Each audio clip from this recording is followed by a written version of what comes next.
Hello everyone, and welcome back to Mr. Sleepy Crime.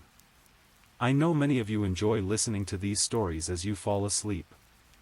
So before you drift off, I'd love for you to leave a comment letting me know where in the world you're tuning in from. And if you're enjoying the story, don't forget to like and subscribe, it really helps the channel grow. Before we begin, I want to acknowledge that this story involves real people and real tragedies. We tell these stories not for entertainment, but to remember the victims and perhaps help others recognize the warning signs that could prevent similar tragedies. For the best experience, feel free to lower the volume a little, just enough to let the story gently carry you off to sleep. Alright, please get comfortable, dim the lights, and let's dive into tonight's first story. In the quiet city of Columbus, Georgia, where suburban streets are lined with modest homes and everyday dreams, a tragedy unfolded that would shake a community to its core. This is the story of Jelani Platt, a young woman whose life was cut short just as she was preparing to bring new life into the world. Jelani was 26 years old in the autumn of 2009. She had graduated from Shaw High School, where she was remembered as a bright, caring young woman with her whole future ahead of her. Those who knew her described someone full of life, someone who lit up rooms with her presence. She had found what she thought was love with a man named Zydarius Platt, and they had married, building what appeared to be a life together in Columbus. Their apartment on Crystal Court was a modest place, the kind of home where young couples start their lives, where dreams of the future take shape over dinner table conversations and quiet Sunday mornings. For Jelani, those dreams had taken on new meaning recently. She was pregnant, carrying what would have been their first child together. The anticipation of motherhood brought with it all the hopes and fears that come with such a profound life change. But behind closed doors, the marriage that others saw from the outside was beginning to fracture under pressures that are all too common in relationships: financial strain, disagreements about money, and the stress that comes with impending parenthood.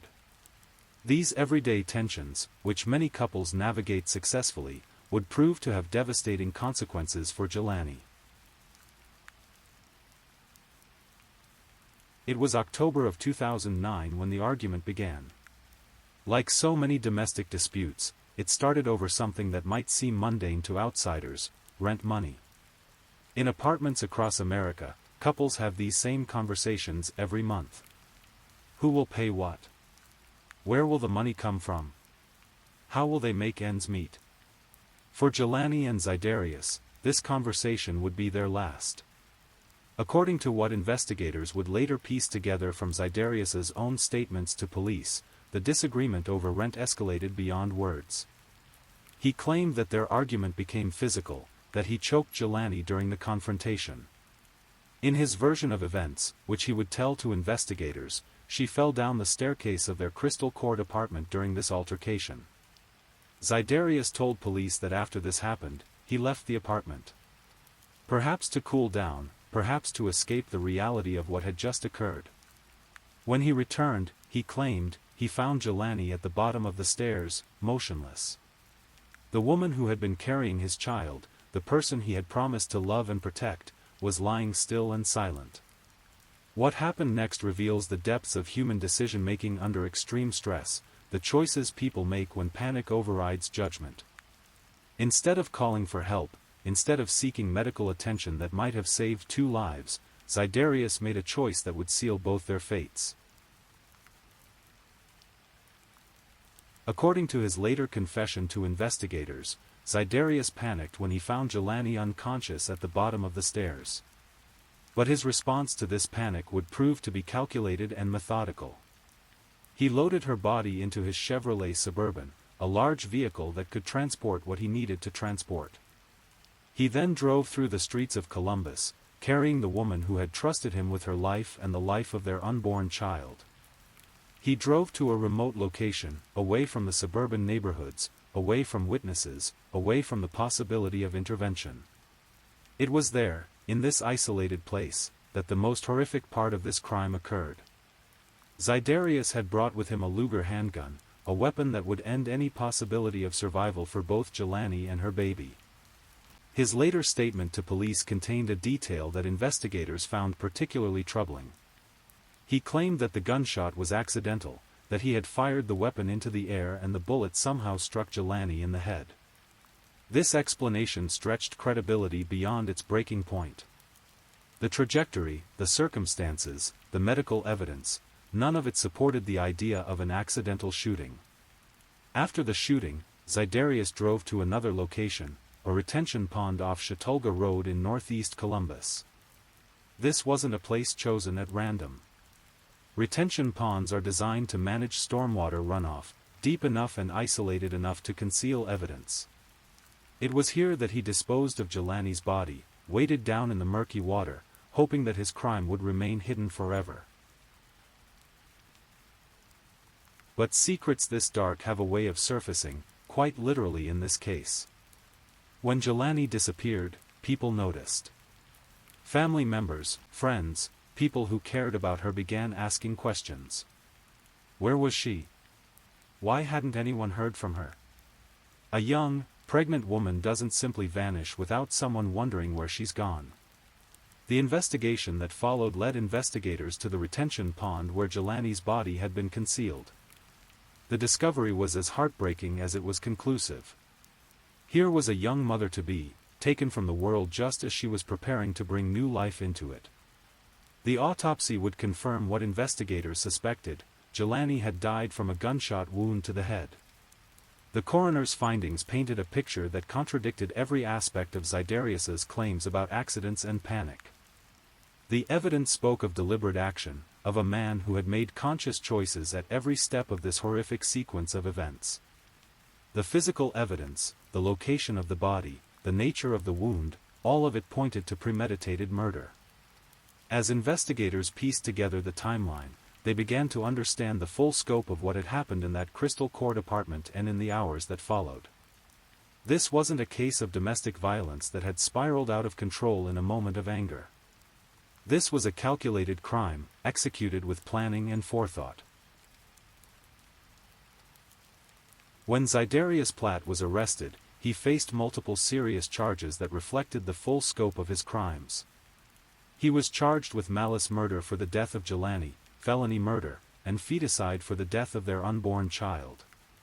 Additional charges included aggravated assault, possession of a firearm during the commission of a crime, and possession of a firearm by a convicted felon, this last charge revealing that Zydarius had a criminal history that legally prohibited him from owning guns. The feticide charge was particularly significant. In Georgia, as in many states, the law recognizes that when a pregnant woman is murdered, 2 lives are lost. The unborn child Jelani was carrying was also a victim of this crime, a future that would never be realized, a life that would never be lived.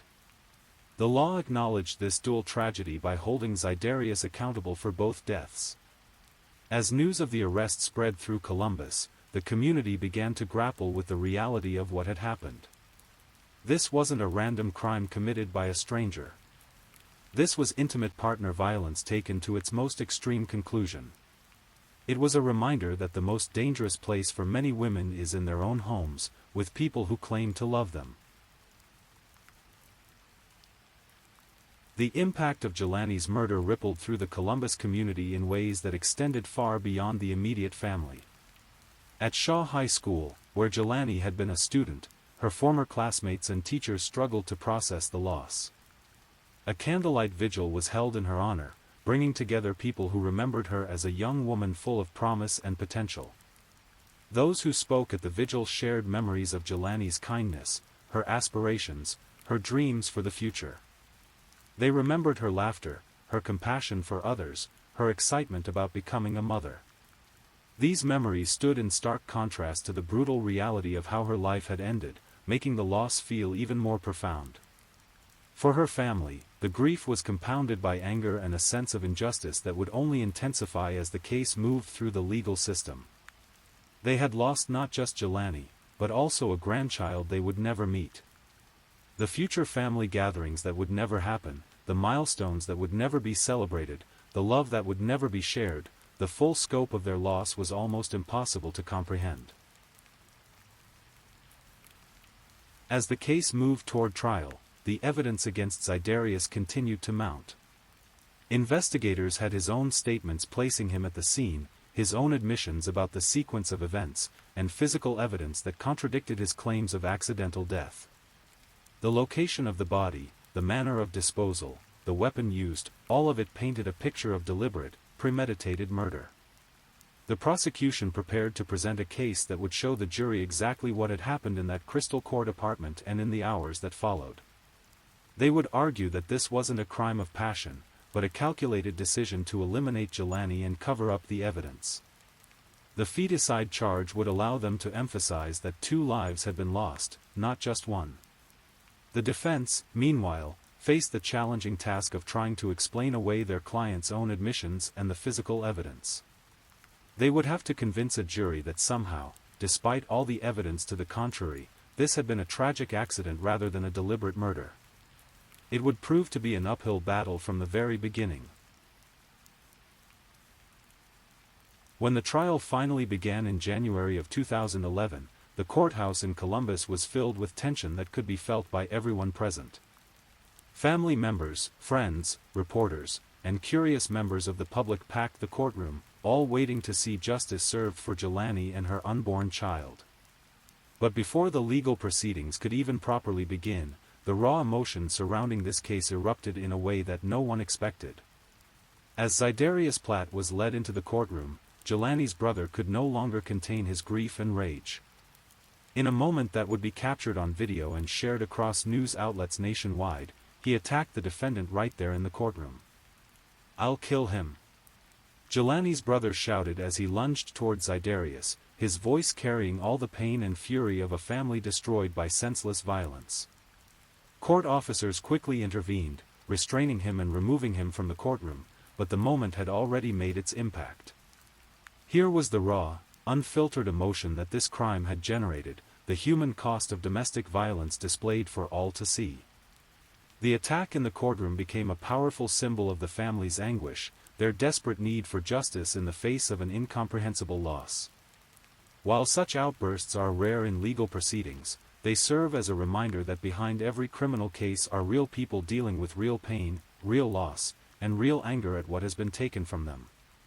The judge had to restore order to the courtroom, reminding everyone present that justice would be served through the legal system, not through vigilante action. But the incident set the tone for what would be an emotionally charged trial, one where the stakes couldn't be higher and the emotions couldn't be more intense. Once order was restored and the trial properly began, prosecutors methodically presented their case against Zydarius Platt. They walked the jury through the evidence step by step, building a comprehensive picture of what had happened on that October day in 2009. The medical examiner testified about the autopsy results, explaining that Jelani had died from a single gunshot wound to the head. The trajectory of the bullet, the powder burns, the angle of entry, all of it contradicted any claim of accidental shooting. This was a deliberate, close-range shooting that had been intended to kill. Investigators described their discovery of the body in the retention pond, the way it had been weighted down and concealed. They explained how Zydarius had led them to this location during his confession, demonstrating his intimate knowledge of where he had disposed of the evidence. The location wasn't random, it had been chosen specifically because it was remote and unlikely to be discovered. The prosecution presented evidence about the couple's relationship, the financial pressures they had been facing, and the argument over rent money that had preceded the murder. They painted a picture of a man who had become increasingly volatile, whose response to domestic conflict had escalated to the ultimate act of violence. Perhaps most damning of all was Zydarius's own statement to police. His version of events, with its claims of accidental death and panic-driven decisions, simply didn't align with the physical evidence. The prosecution argued that his story was a desperate attempt to minimize his culpability in the face of overwhelming evidence of his guilt. The defense team faced an almost impossible task.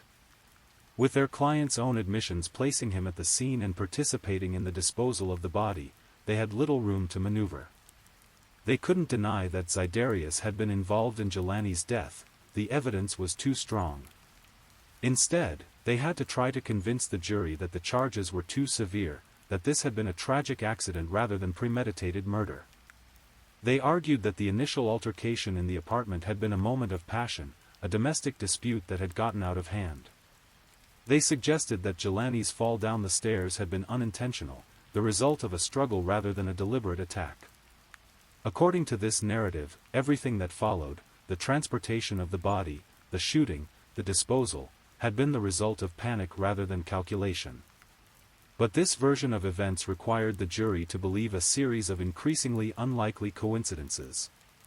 They would have to accept that the fall down the stairs had been accidental, that the gunshot had been accidental, and that all of Zydarius's subsequent actions had been driven by panic rather than a desire to cover up a deliberately committed crime.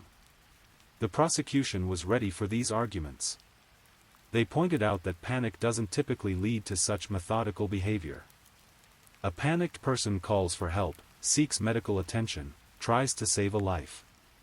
A panicked person doesn't load a body into a vehicle, drive to a remote location, shoot the victim in the head, and then dispose of the evidence in a retention pond.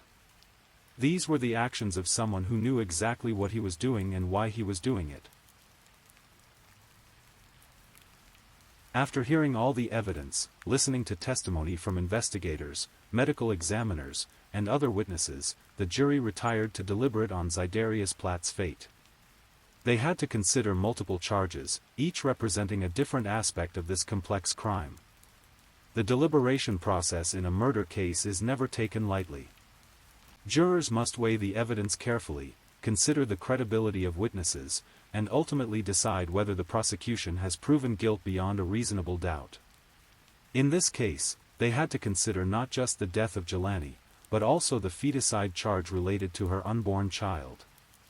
When the jury returned to the courtroom, their verdict was clear and decisive. They found Zydarius Platt guilty on all counts.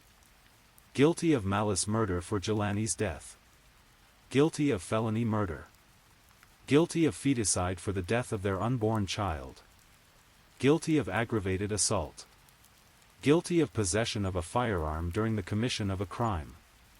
Each guilty verdict represented not just a legal finding, but a recognition of the full scope of what had been lost.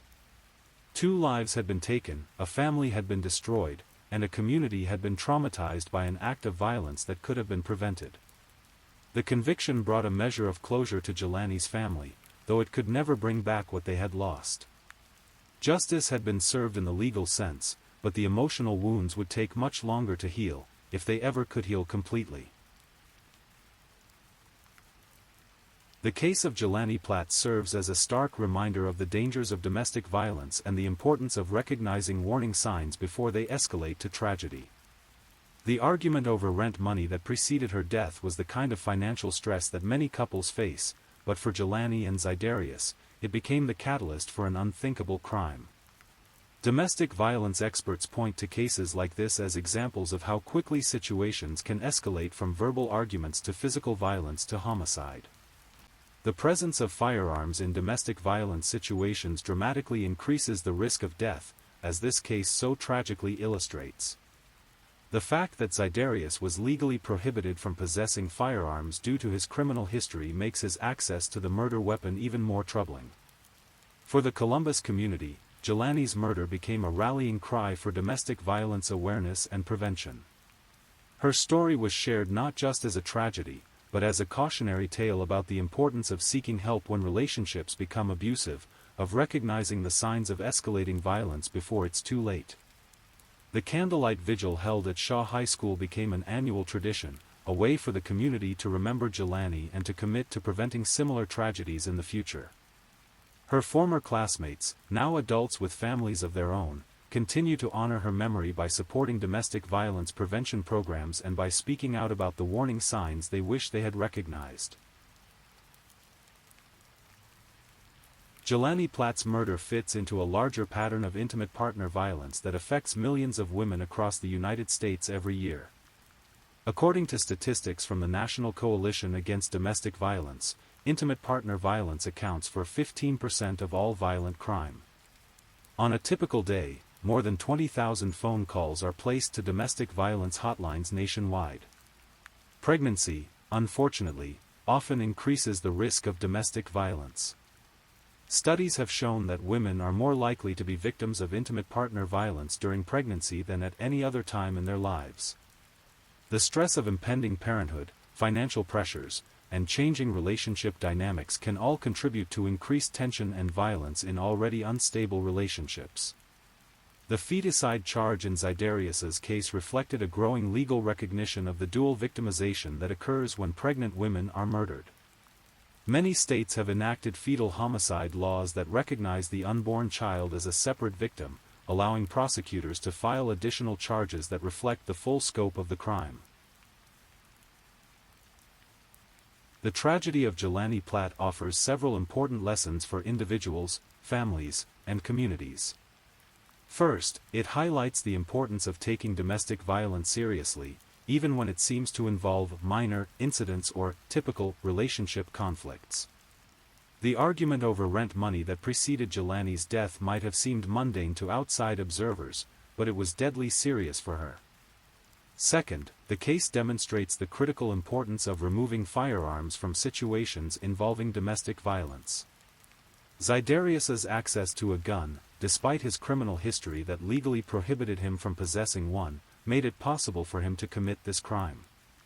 Better enforcement of existing gun laws and more effective systems for removing weapons from domestic violence situations could prevent similar tragedies. Third, Jelani's story shows how important it is for friends, family members, and community members to be aware of the warning signs of domestic violence and to know how to help. While we don't know all the details of what Jelani's relationship was like before her death, her story serves as a reminder that abuse often escalates gradually, and early intervention can save lives. Finally, the community response to Jelani's murder, the vigils, the ongoing commemoration, the commitment to domestic violence prevention, shows how tragedy can sometimes inspire positive change. While nothing can bring Jelani back, her story continues to educate others about the dangers of domestic violence and the importance of seeking help before it's too late. As we conclude this story, it's important to remember Jelani Platt not just as a victim of crime, but as a young woman with dreams, aspirations, and people who loved her. She was a daughter, a sister, a friend, and a mother-to-be. She had graduated from high school with hopes for the future. She was preparing to welcome a child into the world, probably thinking about nursery decorations and baby names and all the small joys that come with impending parenthood. Her life was cut short by an act of violence that was preventable, committed by someone who should have protected her but instead chose to harm her. But her memory lives on in the hearts of those who knew her, in the community that continues to honor her, and in the lessons that others can learn from her story. The retention pond off Chautauqua Road where her body was found is now just another unremarkable body of water in northeast Columbus. But for those who knew Jelani, for her family members who still grieve her loss, and for the community that was forever changed by her death, it serves as a somber reminder of how precious life is and how important it is to protect those we love. In the quiet suburbs of Columbus, Georgia, where everyday life continues much as it always has, Jelani Platt's story serves as both a tragedy and a call to action. It reminds us that domestic violence can happen anywhere, to anyone, and that we all have a responsibility to recognize the warning signs and to speak up when we see them. Her story doesn't have a happy ending, true crime rarely does. But it does have meaning, and it does have the power to prevent similar tragedies if we're willing to listen, to learn, and to act. In that way, Jelani's life continues to matter, continues to make a difference, and continues to be remembered not just for how it ended, but for what it represented and what it can teach us all. The case of Jelani Platt closed with Zydarius's conviction, but the larger story it represents, the ongoing struggle against domestic violence, the fight to protect vulnerable women and children, the effort to build communities where everyone can feel safe, that story continues. It continues in the work of advocates and counselors, in the vigilance of friends and family members, and in the commitment of communities like Columbus to ensure that Jelani's death was not in vain. In remembering Jelani Platt, we remember not just a victim, but a reminder of our shared humanity and our collective responsibility to protect one another. Her story, tragic as it is, continues to serve as a beacon for those working to prevent domestic violence and to build a world where such senseless tragedies become increasingly rare. Please, if you're new here, welcome to the channel, where we explore true crime stories in a calm and respectful way. I also want to take a moment to appreciate my amazing subscribers who've been rocking with me. Thank you so much for your continued support. If you're still awake and listening, drop a comment. Let me know where you're tuning in from and the current time in your corner of the world, or just say something to let me know you're still here. And if you haven't already, be sure to like this video and subscribe, so you don't miss our next true crime stories for sleep. Now, let's move on to our second story.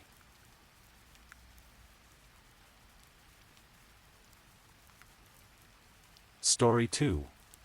Tonight, we journey to the small community of St. Martin's, Missouri, where in the autumn of 2009, a tragedy unfolded that would shake not only this quiet town but the entire nation. This is the story of 9-year-old Elizabeth Olten, whose life was cut tragically short by someone she trusted, her teenage neighbor. St. Martin's, Missouri, is the kind of place where neighbors know each other's names, where children can still play outside until the streetlights come on, and where the biggest worry for most parents is whether their kids finish their homework. It's a small unincorporated community just west of Jefferson City, nestled among rolling hills and wooded areas that seem to stretch on forever. In 2009, this peaceful setting was home to 2 families living on the same rural road. The Price family, Mother Patty and her 3 children, had made their home there, trying to build a stable life after some difficult times. Patty was a single mother, working hard to provide for her children, Anthony, Stephanie, and her youngest, Elizabeth, whom everyone called Lizzie. Just down the road lived another family dealing with their own challenges. The Bustamante household was headed by Michelle Bustamante, who was raising her children alongside her mother. Among them was 15-year-old Alyssa Bustamante, a teenager who, from the outside, seemed like any other high school student navigating the complexities of adolescence. Elizabeth Olten was 9 years old in October 2009, a 4th grader with sandy brown hair and an infectious smile that seemed to light up any room she entered. Those who knew Lizzie described her as a typical little girl who loved to play, laugh, and spend time with her friends and siblings. She had that natural curiosity that seems to define childhood, always asking questions, always wanting to explore and understand the world around her. Lizzie was particularly close to her older siblings. In a family that had weathered its share of storms, the children had learned to rely on each other. She looked up to Anthony and Stephanie, following them around with the persistent devotion that younger siblings are known for. Despite the challenges her family faced, Elizabeth remained a beacon of innocence and joy. At school, Elizabeth was well liked by her classmates and teachers. She wasn't the type of child who caused trouble or drew negative attention. Instead, she was known for her kindness and her willingness to include others in her games. Friends would later remember her as someone who always tried to make others feel welcome, a quality that seems especially precious when you consider how young she was. The Price family had found some stability in St. Martin's. While money was often tight and Patty worked hard to make ends meet, the rural setting provided a sense of safety and community that felt right for raising children. The area's wooded paths and open spaces gave the kids room to roam and play, something that felt increasingly rare in many parts of America. Down the road, the Bustamante household presented a different picture, though one that might not have been immediately apparent to casual observers. Alyssa Bustamante was 15 years old, a sophomore at Jefferson City High School who seemed, on the surface, like a typical teenager. She attended school regularly, participated in her local Church of Jesus Christ of Latter-day Saints, and even attended church dances and activities.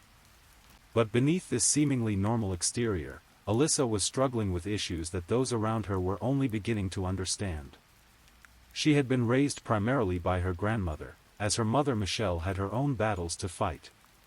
This family structure, while not uncommon, had created an environment where Alyssa often felt disconnected and struggled to find her place. Like many teenagers, Alyssa maintained an active presence on social media platforms of the time. Her profiles painted a picture of a young person experimenting with different identities, trying on various personas as she navigated the difficult transition from childhood to adulthood. She wrote poetry, shared music, and connected with friends online in ways that were becoming increasingly common for her generation. However, there were troubling undercurrents to Alyssa's online presence and personal writings that would later become crucial to understanding the tragic events that followed. She had begun exploring darker themes in her creative expression, writing about death, violence, and feelings of emptiness that seemed to consume her thoughts more and more frequently. Mental health resources in small communities like St. Martin's were limited in 2009, and the stigma surrounding mental health issues meant that many warning signs were overlooked or dismissed as typical teenage angst. Alyssa's family, already dealing with their own challenges, may not have fully grasped the depth of their teenager's psychological struggles. The weeks leading up to October 21, 2009, passed much like any other autumn period in St. Martin's. Children were settling into the new school year, families were preparing for the approaching holidays, and the changing leaves created a beautiful backdrop for daily life in this rural Missouri community. For Elizabeth Olton, these were normal days filled with the routine activities of a 9-year-old. She attended school, played with her siblings, and enjoyed the freedom that came with living in a place where parents still felt safe letting their children explore the neighborhood. The wooded areas around their home provided endless opportunities for adventure and imagination. Alyssa Bustamante, meanwhile, was dealing with the typical stresses of high school life, but her internal struggles were intensifying. She had been writing more frequently in her journal, documenting thoughts and feelings that revealed a growing fascination with dark themes. These writings would later provide investigators with crucial insight into her state of mind during this period. On Friday, October 16, 2009, Alyssa had the day off from school. It was during this day that she made a decision that would change everything. Using a shovel, she dug 2 holes in a wooded area near her home. These weren't random holes dug by a bored teenager, they were carefully constructed, deep enough and wide enough to serve a specific purpose that Alyssa had already begun planning. The location she chose was in a secluded part of the woods, far enough from the main road and houses that casual passers-by wouldn't notice the disturbed earth. It was a spot that required local knowledge to find, the kind of place that only someone familiar with the area's network of paths and clearings would know about. After digging the holes, Alyssa covered them with branches and leaves, concealing her work from view. Then she returned home and resumed her normal routine, attending school the following week as if nothing had happened. To her family, teachers, and classmates, she appeared to be just another teenager going through the motions of daily life. But for Alyssa, these weren't ordinary days. They were days of waiting, of planning, of working up to something that she had been thinking about for some time. Her journal entries from this period reveal a young person who was actively anticipating the opportunity to commit violence, someone who was methodically preparing for an act that she believed would satisfy a growing obsession. Wednesday, October 21, 2009, began like any other school day in St. Martin's. The morning air carried the crisp promise of autumn, and children across the community prepared for another day of classes. Elizabeth Olton got ready for school, probably thinking ahead to the evening, when she planned to visit her friend's house, a simple pleasure that represented the kind of freedom and normalcy that childhood should provide. Alyssa Bustamante also prepared for what she knew would be a significant day, though no one around her could have imagined what she was planning. She attended her classes at Jefferson City High School, maintaining the facade of normalcy that she had perfected over the previous week. To her teachers and classmates, she appeared to be just another student going through the routine of a Wednesday. As the school day ended and evening approached, the Price household settled into its familiar rhythm. Patty Price was preparing dinner, expecting Elizabeth to return home soon from her friend's house.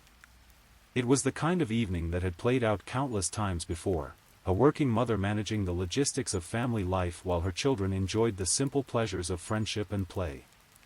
Elizabeth spent the afternoon at her friend's house, engaging in the kind of activities that 9-year-olds enjoy, playing games, talking, laughing, and simply enjoying each other's company.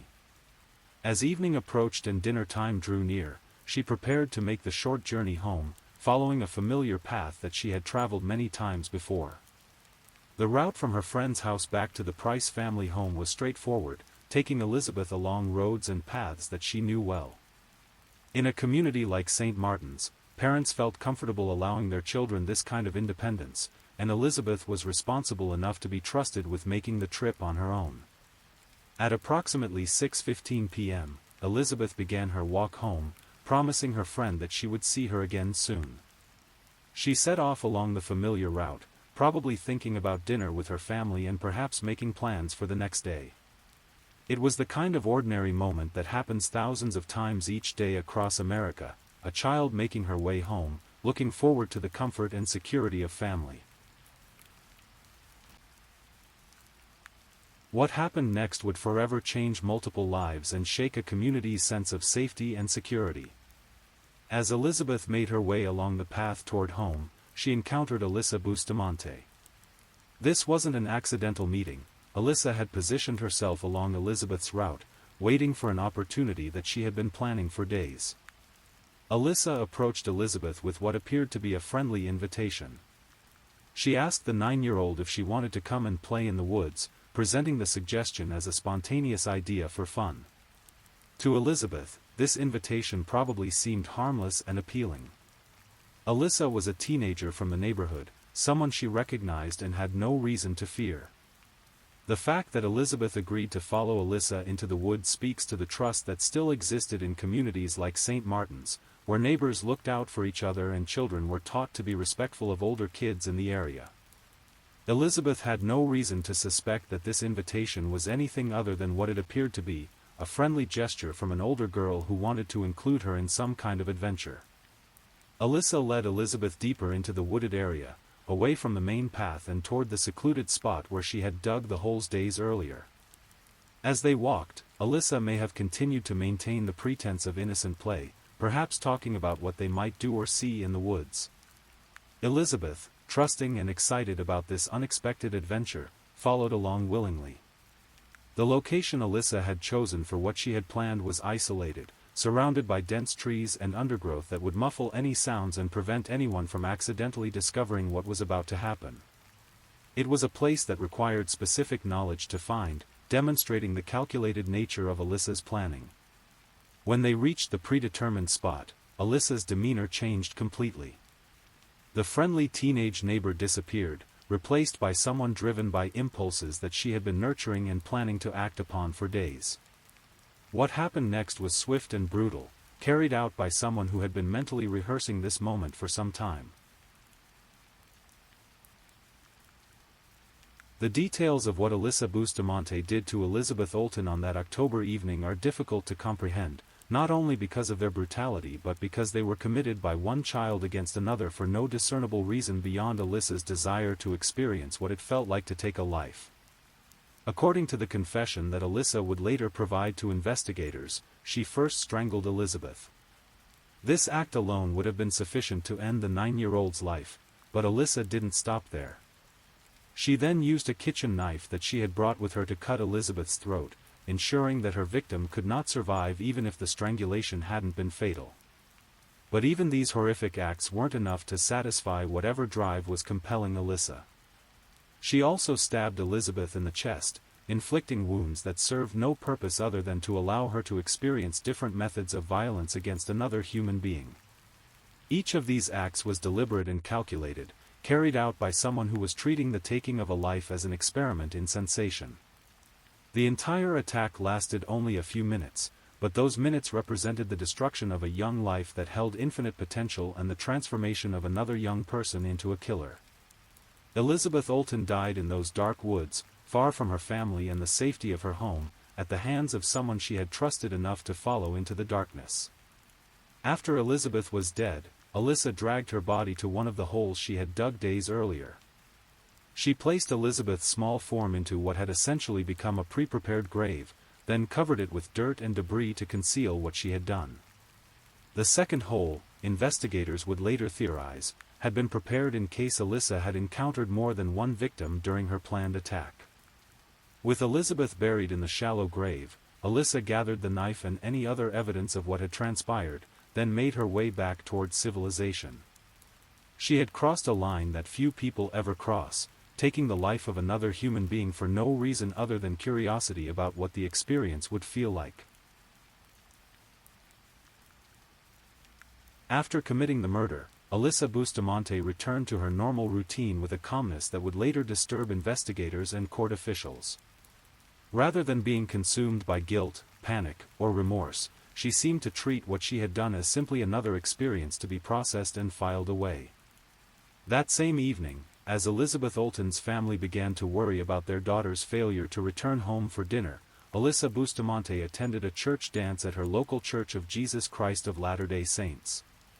She socialized with friends, participated in activities, and gave no outward sign that she had just committed murder. This ability to compartmentalize such a significant act speaks to a level of psychological detachment that experts would later struggle to fully explain.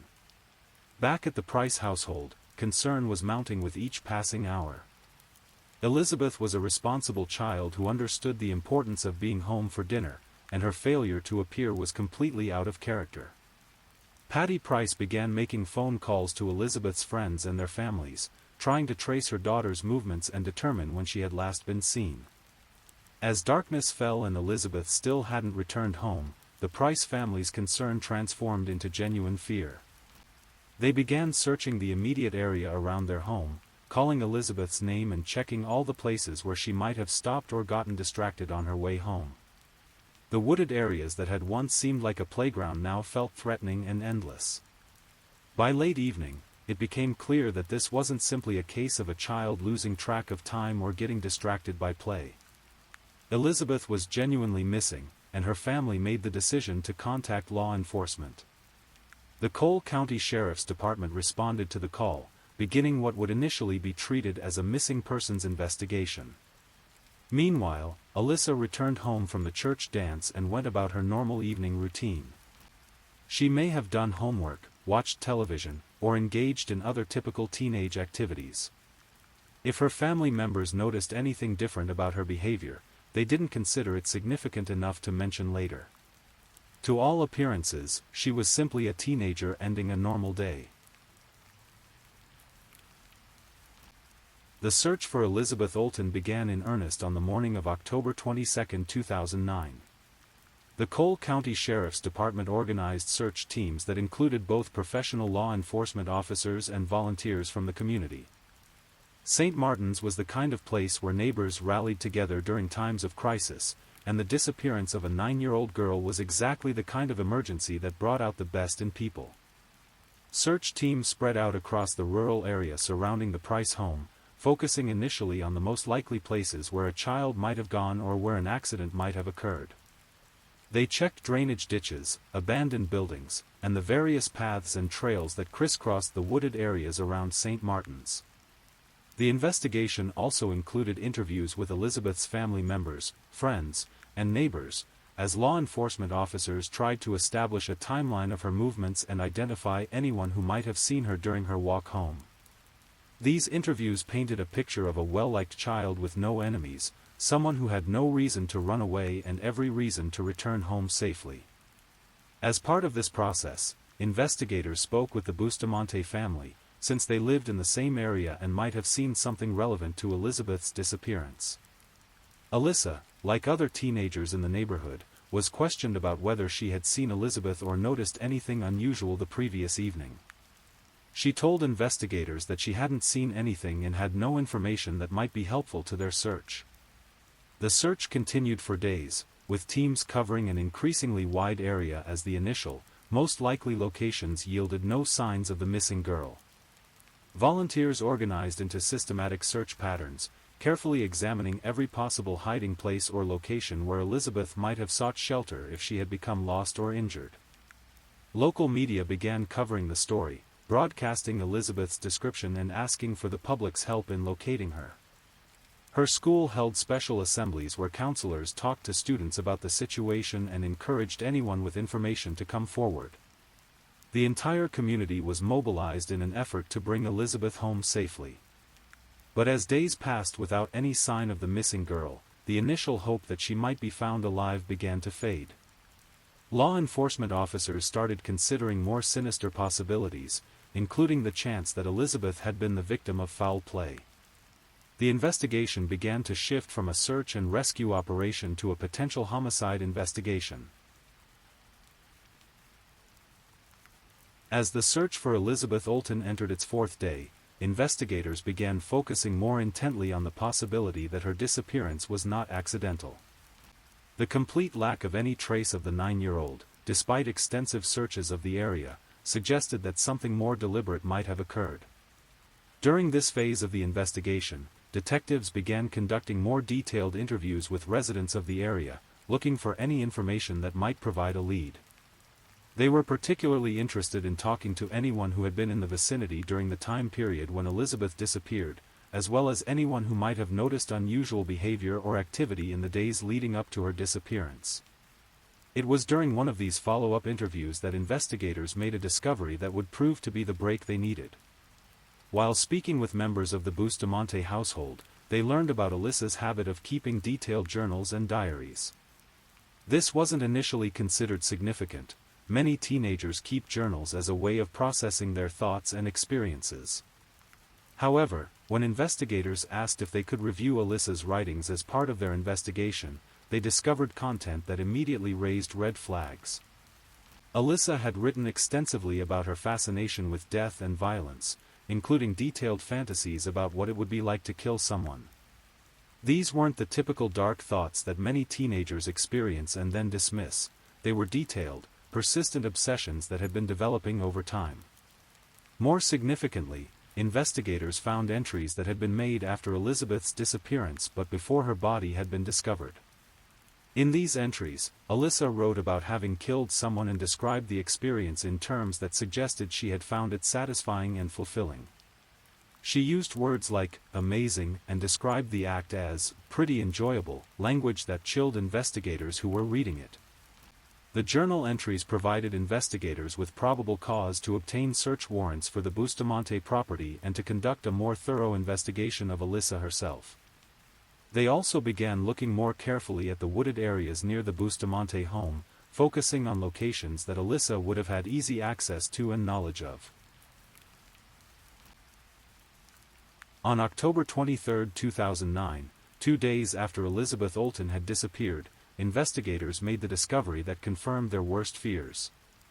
Following leads generated by Alyssa Bustamante's journal entries and her subsequent questioning, they located Elizabeth's body in a shallow grave in a wooded area not far from both families' homes. The location where Elizabeth was found was in a secluded part of the woods that would have required local knowledge to access. It wasn't the kind of place that someone unfamiliar with the area would have stumbled upon by accident. The grave itself had been dug with obvious premeditation. It was deep enough and wide enough to conceal a body, and it had been carefully covered with dirt and forest debris. The condition of Elizabeth's body confirmed investigators' suspicions about the violent nature of her death. The medical examiner would later determine that she had died from strangulation, but that she had also suffered additional injuries from being stabbed and having her throat cut. These multiple methods of attack suggested that her killer had not been acting in the heat of passion but had instead been methodically carrying out a planned assault. The discovery of Elizabeth's body transformed the investigation from a missing persons case into a homicide investigation, with Alyssa Bustamante as the primary suspect. The evidence was overwhelming: her journal entries describing the crime, her access to and knowledge of the location where the body was found, and her opportunity to commit the crime during the time period when Elizabeth disappeared. For Elizabeth's family, the discovery brought the terrible certainty of knowing what had happened to their daughter, but it also began a new phase of grief and trauma. The hope that had sustained them during the search was replaced by the devastating reality that Elizabeth was gone forever, killed by someone they had trusted as a neighbor. The news of Elizabeth's death and Alyssa's involvement sent shockwaves through the St. Martin's community. Residents struggled to understand how something so horrific could have happened in their quiet neighborhood, carried out by one child against another for no apparent reason beyond a desire to experience killing. Following the discovery of Elizabeth Olten's body and the overwhelming evidence pointing to her involvement, Alyssa Bustamante was arrested on October 24, 2009. The arrest of a 15-year-old for the murder of a 9-year-old created a media sensation that would continue throughout the legal proceedings that followed. During her initial questioning after her arrest, Alyssa provided a confession that confirmed investigators' understanding of what had happened. She admitted to luring Elizabeth into the woods, strangling her, cutting her throat, stabbing her, and then burying her body in the pre-dug grave. When asked why she had committed these acts, Alyssa's response was chilling in its simplicity. She said she had wanted to know what it felt like to kill someone. This confession provided prosecutors with a clear picture of the crime, but it also raised difficult questions about how to proceed legally. Alyssa was a juvenile at the time of the crime, which meant that the case would initially fall under the jurisdiction of the juvenile court system. However, the severity and premeditated nature of the crime led prosecutors to immediately begin considering whether to try her as an adult.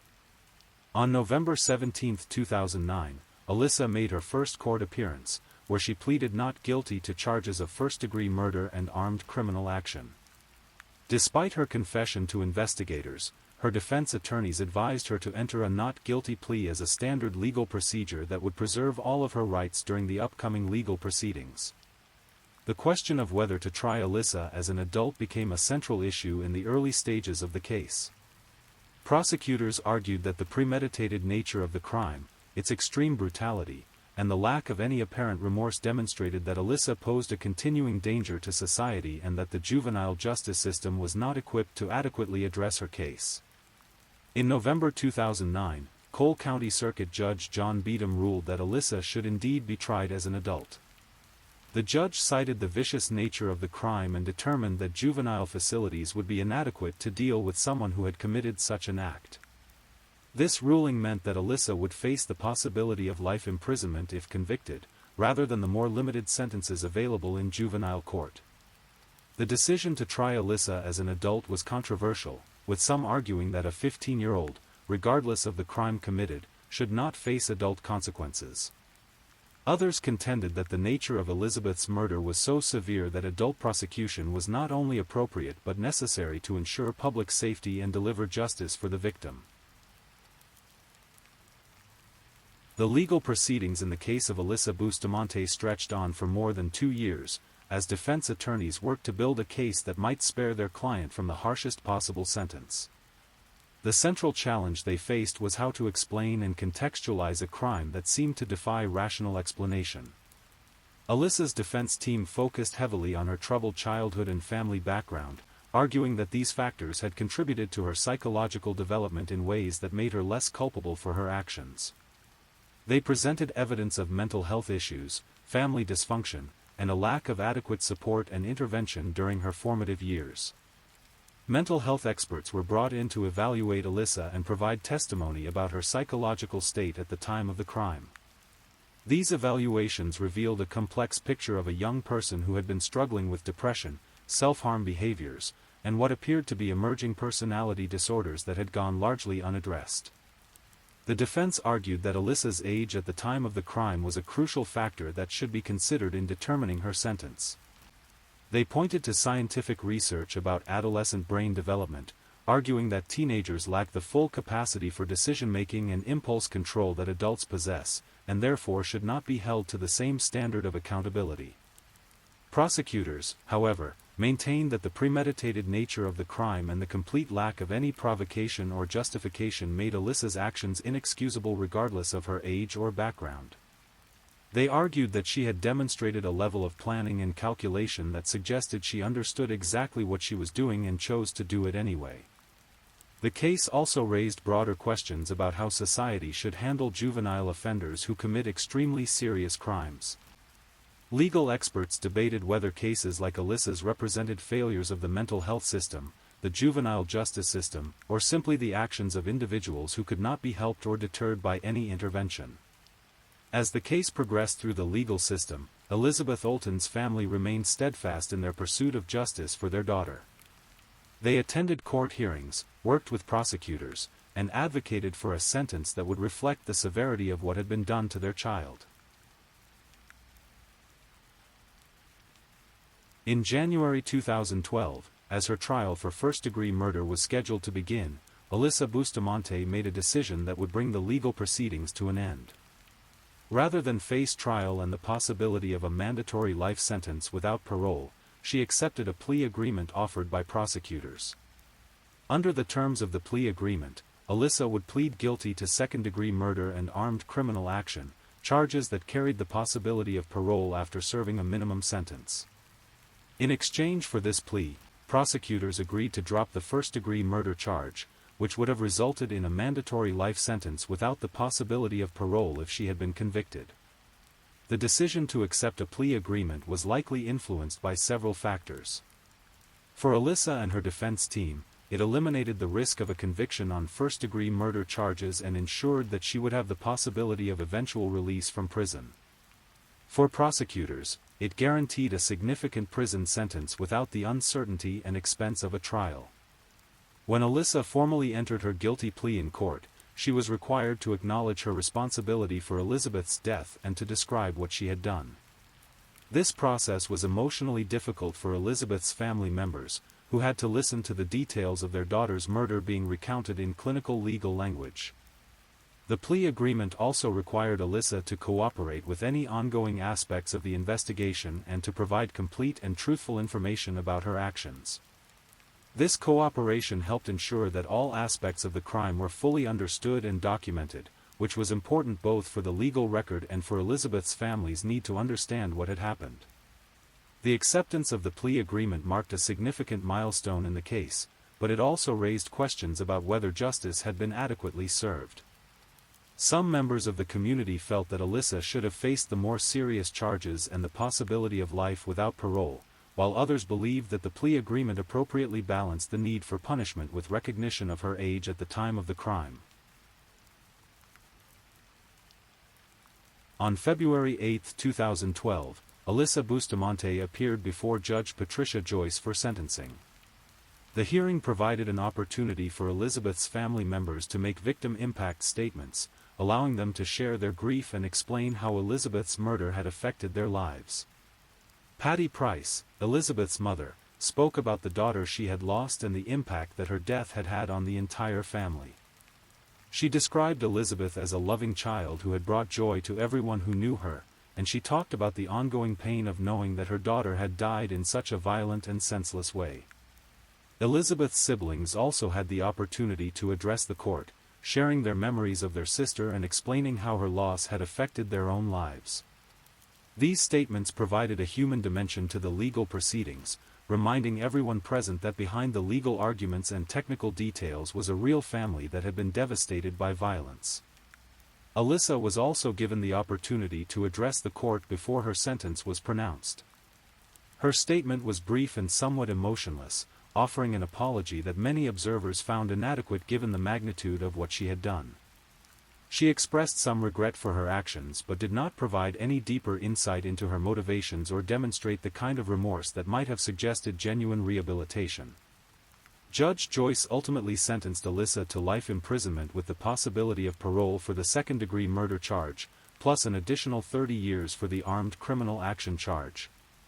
The sentences were to run consecutively, meaning that Alyssa would have to serve the full life sentence before beginning to serve the 30-year sentence. Under Missouri law at the time, the life sentence would make Alyssa eligible for parole consideration after serving a minimum of 25 years, though there was no guarantee that parole would be granted. The judge's sentence reflected both the severity of the crime and recognition that Alyssa had been a juvenile when she committed it. The sentencing hearing brought a measure of closure to the legal proceedings, though it could never truly provide closure to Elizabeth's family or heal the wounds that had been created by her senseless death. For the community of St. Martin's, it marked the end of a chapter that had challenged their understanding of safety, trust, and the capacity for evil that can exist even in the most unexpected places. In the years following Alyssa Bustamante's sentencing, the case continued to generate discussion and analysis among legal experts, mental health professionals, and criminologists. The crime raised important questions about how society identifies and addresses mental health issues in young people before they escalate to violence. Elizabeth's family worked to rebuild their lives while carrying the permanent absence of their daughter and sister. They became advocates for victims' rights and supported efforts to improve mental health services for young people, hoping that other families might be spared the tragedy they had experienced. The case also prompted discussions about the juvenile justice system and how it should handle cases involving extremely serious crimes committed by minors. Legal experts debated whether the system had adequate tools for addressing cases like Alyssa's, where traditional rehabilitation approaches seemed insufficient given the severity of the offense. Mental health professionals studied the case as an example of how untreated psychological issues in adolescence can sometimes escalate to extreme violence. Alyssa's writings and behavior patterns provided insights into the development of homicidal ideation in young people and the warning signs that might indicate when intervention is necessary. For the community of St. Martin's, the case served as a stark reminder that violence can occur anywhere and that the appearance of normalcy can sometimes mask serious underlying problems. The tragedy prompted discussions about how communities can better support struggling families and identify young people who may be at risk of harming themselves or others. The case also highlighted the importance of taking adolescent mental health seriously and ensuring that young people have access to appropriate treatment and support. While it's impossible to know whether earlier intervention might have prevented Elizabeth's murder, the case demonstrated the potentially catastrophic consequences when warning signs go unrecognized or unaddressed. In 2024, Alyssa Bustamante became eligible for parole consideration after serving the minimum 25 years of her life sentence. This milestone prompted renewed attention to the case and raised questions about whether someone who committed such a crime as a teenager could be safely released into society after serving their minimum sentence. The parole process required extensive evaluation of Alyssa's behavior and mental health during her time in prison, as well as assessment of her potential risk to public safety if released. Prison officials, mental health professionals, and parole board members all played roles in determining whether she had been sufficiently rehabilitated to warrant release. Elizabeth's family remained actively involved in the parole process, advocating against Alyssa's release and arguing that the severity of her crime warranted continued imprisonment. They expressed concerns about public safety and their belief that someone capable of such premeditated violence should not be given the opportunity to harm others. The case also became part of broader policy discussions in Missouri about juvenile sentencing and parole eligibility. Changes in laws and attitudes about juvenile justice since 2009 had created new considerations about how cases like Alyssa's should be handled, both in terms of initial sentencing and eventual release decisions. The murder of Elizabeth Olten remains one of the most disturbing juvenile crime cases in recent American history, not only because of the brutality of the crime but because of the complete lack of any rational motive.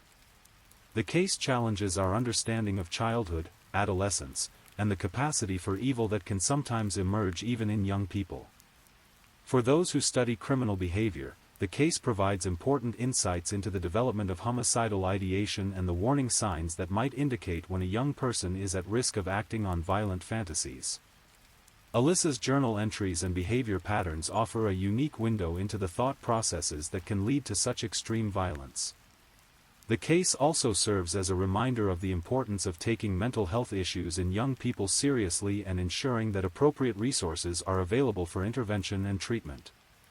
While not all young people who struggle with dark thoughts will act on them, the case demonstrates the potential consequences when warning signs are missed or ignored. For Elizabeth's family and the community of St. Martin's, the case represents a permanent loss that can never be fully healed.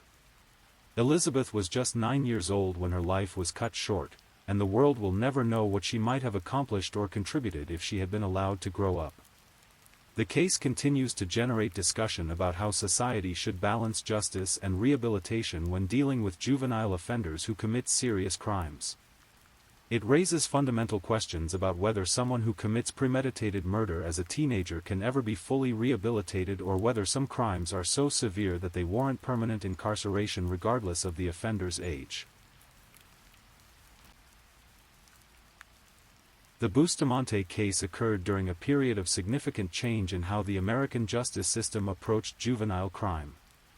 The early 2000s had seen a trend toward trying more juveniles as adults for serious crimes, but by the time of Alyssa's sentencing, there was growing recognition of the differences between adolescent and adult brain development.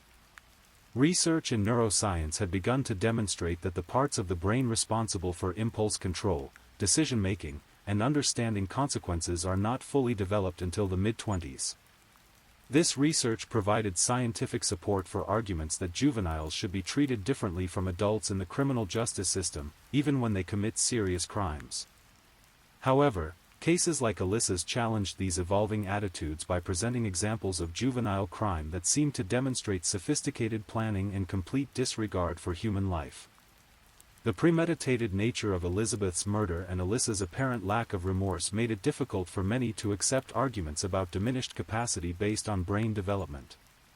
The case became part of ongoing debates about mandatory sentences for juveniles, with some arguing that certain crimes are so severe that they warrant adult punishment regardless of the offender's age, while others maintain that the capacity for rehabilitation in young people means that life without parole should never be an option for juvenile offenders.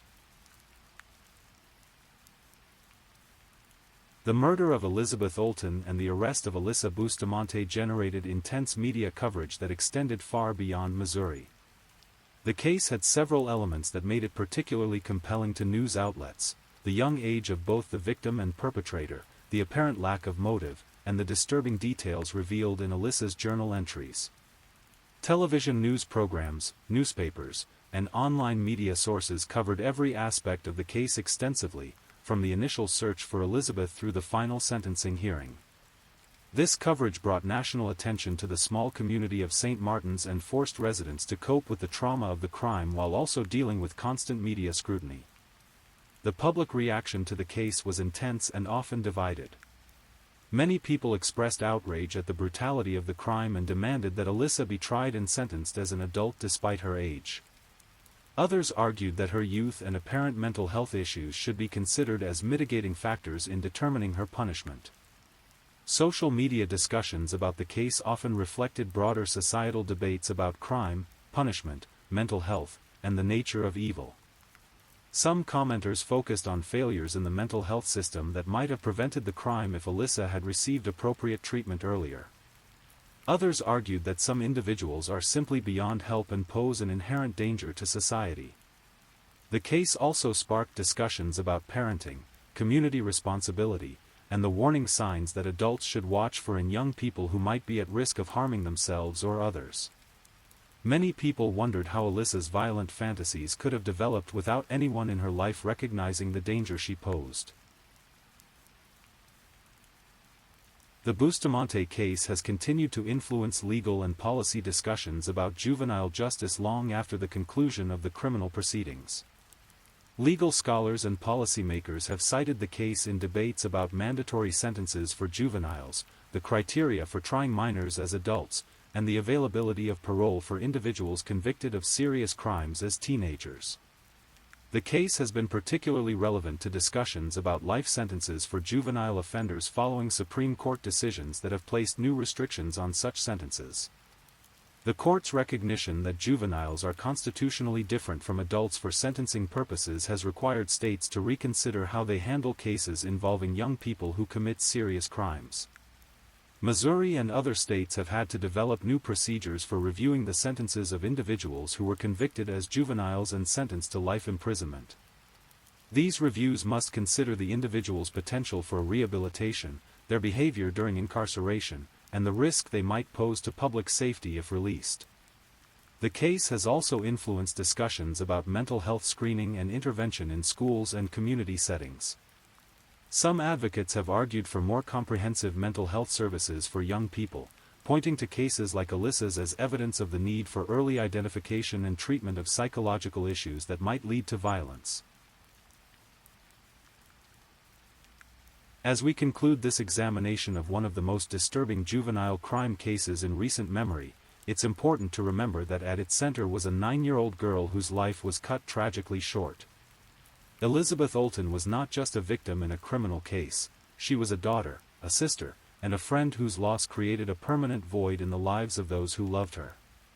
Elizabeth's story reminds us of the preciousness of childhood and the responsibility that all adults have to protect young people from harm. Her death serves as a stark reminder that evil can sometimes emerge from the most unexpected places and that vigilance and awareness are necessary components of creating safe communities. The case also challenges us to think deeply about how society should respond when young people commit terrible crimes. While there are no easy answers to questions about punishment, rehabilitation, and public safety, Elizabeth's story demands that we continue to seek justice while also working to prevent similar tragedies from occurring in the future. For Elizabeth's family, friends, and community, her memory lives on as a reminder of the joy and innocence that she represented during her brief time on Earth. While her life was ended by senseless violence, those who knew her continue to honor her memory by working to create a world where other children can grow up safe from harm. The murder of Elizabeth Olten stands as one of the most troubling examples of juvenile violence in recent American history, not only because of the brutality of the crime but because of its apparent senselessness. As we reflect on this tragedy, we must remember both the victim whose life was lost and the broader lessons that her story teaches us about the importance of protecting our most vulnerable citizens and addressing the warning signs that might prevent such tragedies in the future.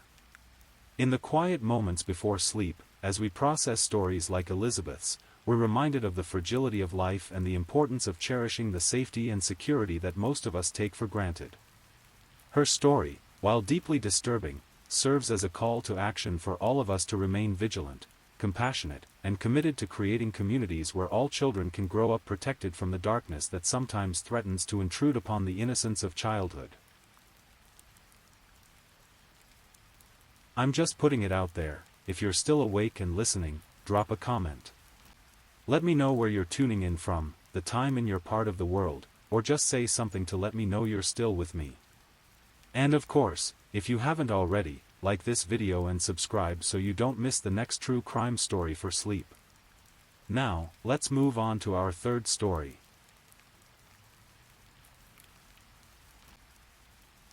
Story 3. Tonight, we journey to Springfield, Massachusetts, a city that would become the hunting ground for one of the state's most prolific serial killers. This is the story of Alfred Gaynor, a man whose crimes would terrorize a community for 3 long years, leaving 9 women dead and countless families shattered. Please don't forget to lower the volume of your device, and let the story carry you off to sleep. We'll explore the disturbing psychology of a killer who preyed on society's most vulnerable, and the tireless investigation that finally brought him to justice. This is a story of darkness and light, of evil and redemption, told in the quiet hours, when truth feels most profound. Springfield, Massachusetts, in the mid-1990s was a city struggling with the social and economic challenges that plagued many urban centers across America. Once a thriving industrial hub, the city had seen better days. Manufacturing jobs had disappeared, leaving behind empty factories and struggling neighborhoods. In these forgotten corners of the city, where poverty and addiction intersected, a predator would find his hunting grounds. The crack epidemic had taken hold of many American cities by this time, and Springfield was no exception. In the shadows of abandoned buildings and dimly lit streets, an underground economy thrived. It was here, among society's most vulnerable members, that Alfred Gaynor would begin his reign of terror. But to understand the monster, we must first understand the man. Alfred J. Gaynor was born on December 10, 1966, in Springfield, Massachusetts. He was one of several children in a family that, by most accounts, offered little in the way of stability or nurture. Details of his early life remain sparse, shrouded in the same shadows that would later conceal his crimes. What we do know paints a picture of a young man adrift, lacking direction, education, and purpose. After leaving school with no formal qualifications, Gaynor drifted from one low-skill job to another. In the late 1980s, he found work at an automobile repair shop, supplementing his income with occasional day labor.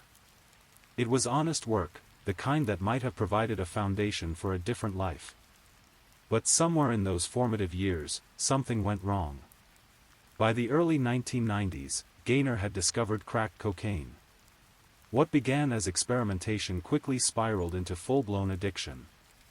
The drug would become both his master and his excuse, driving him to increasingly desperate measures to feed his habit. As his addiction deepened, his life began to unravel. Work became sporadic, relationships became transactional, and his moral compass, if it had ever existed, began to spin wildly out of control. Crack addiction didn't just change Gaynor's priorities, it changed his entire world. He moved through a shadowy ecosystem of dealers, users, and others who lived on society's margins. It was in this world that he would encounter many of his future victims, women who, like him, were struggling with addiction and its devastating consequences. But addiction alone doesn't create a serial killer. Thousands of people battle substance abuse without ever harming another soul. What separated Alfred Gaynor from other addicts was something darker, something that lurked beneath the surface of his deteriorating exterior. As his need for drugs intensified, so did his willingness to exploit others. And eventually, that exploitation would turn deadly. April 1995. The spring air in Springfield carried the usual mixture of hope and despair that characterized the season in struggling urban areas. For 45-year-old Vera Hallams, a mother of 4, it was just another day in a life marked by hardship and perseverance. She couldn't have known that her path would cross with Alfred Gaynor, or that their encounter would mark the beginning of one of Massachusetts' most horrific killing sprees. Vera Hallams was found in her Springfield apartment, a scene that would become horrifyingly familiar to investigators over the next 3 years. She had been bound with electrical cords, beaten, and strangled. The brutality of the attack spoke to a rage that went beyond simple robbery, though Gaynor would later claim that theft was his primary motive. What made Vera's murder particularly tragic was not just the violence of her death, but the life it cut short. As a mother of 4, she had been trying to navigate the challenges of raising children in a difficult environment. Like many of Gaynor's future victims, she existed on the margins of society, making her both vulnerable to predators and less likely to receive the kind of intensive police attention that might have prevented future murders. For nearly 15 years, Vera Hallams' murder remained unsolved. Her family grieved, her children grew up without their mother, and her killer walked free. It wasn't until 2010, long after Gaynor had been convicted of other murders, that he finally confessed to killing Vera Hallams. By then, he had already been sentenced to multiple life terms for other crimes, making his confession more of a historical footnote than a moment of justice. The confession revealed something chilling about Gaynor's psychology. He admitted that Vera Hallams was his first victim, the moment when he crossed the line from petty criminal to killer. But rather than being horrified by what he had done, rather than seeking help or turning himself in, Gaynor had discovered something in that moment of ultimate power over another human being. He had discovered that he liked it. After killing Vera Hallams, Gaynor returned to his routine of small-time crime and drug use. But something fundamental had changed. The psychological barrier that prevents most people from taking another human life had been shattered. And once broken, that barrier would prove impossible to rebuild. For the next 2 years, Gaynor continued his descent into darkness. He committed various crimes to support his drug habit, petty theft, burglary, and increasingly violent encounters. During this period, he likely committed other murders that remain unsolved to this day. Investigators suspect that his official victim count of 9 may represent only a fraction of his actual crimes. The exact number of Gaynor's victims may never be known. Serial killers often commit more murders than they're convicted for, and Gaynor's confession to additional unsolved cases suggests that his crimes were even more extensive than initially believed. Some investigators suspect he may have been responsible for as many as 18 deaths, making him potentially one of the most prolific serial killers in Massachusetts history. What we do know is that by 1997, Gaynor's killing had become more systematic, more frequent, and more brutal. The long gap between Vera Hallams' murder in 1995 and his next confirmed killings doesn't necessarily mean he was inactive. More likely, it means that some of his crimes went undetected, or that their victims were people whose disappearances didn't trigger intensive investigations. This is one of the most disturbing aspects of Gaynor's case, the way he was able to operate for so long by targeting society's most vulnerable members. Many of his victims were women involved in prostitution or drug dealing, people who existed on the margins and whose disappearances might not be immediately noticed or thoroughly investigated. This wasn't coincidence, it was calculation. If Vera Hallam's murder in 1995 marked the birth of Alfred Gaynor the serial killer, then the period from November 1997 to March 1998 represented his full flowering as a predator. During these 4 months, Gaynor would kill at least 4 women, creating an atmosphere of terror in Springfield's most vulnerable communities. The victims during this period shared certain characteristics that would help investigators eventually link their deaths. All were women between the ages of 20 and 45.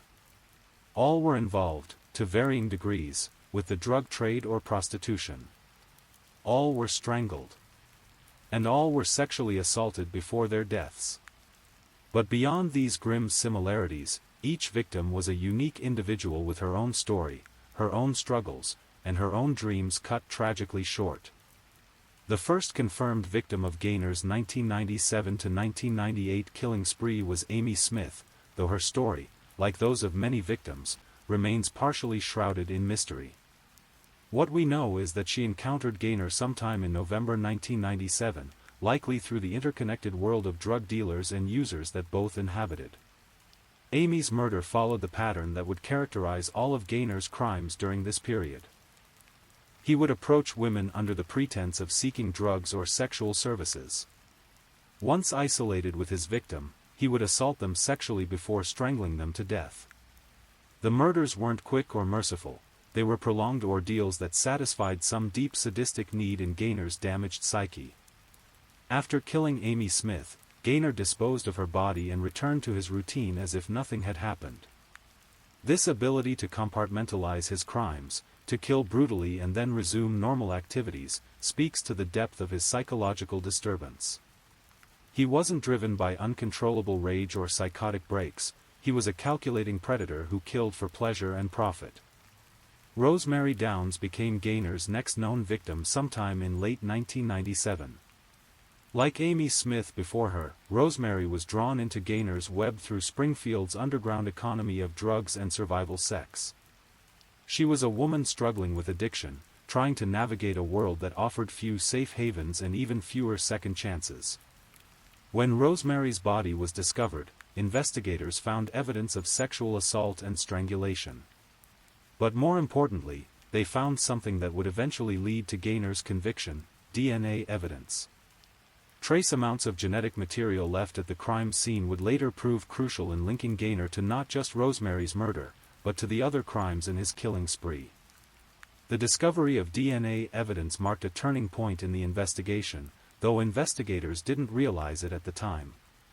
In the late 1990s, DNA analysis was still a relatively new tool in criminal investigations. The technology existed, but the databases and procedures that would later make DNA evidence routine were still being developed. As a result, the genetic evidence from Rosemary Downs' murder scene would sit in evidence lockers for months before its significance became clear. Rosemary's death also revealed something important about Gaynor's psychology. He was becoming more confident, more careless, and more violent. The gap between his murders was shrinking, and his methods were becoming more brutal. This escalation is common among serial killers, as they become more comfortable with their crimes and more driven by their compulsions. Joyce Dickerson P. was 37 years old when she encountered Alfred Gaynor in early 1998.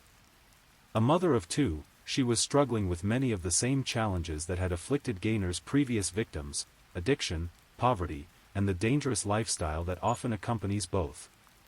Joyce's murder would prove to be particularly significant in the eventual resolution of the case.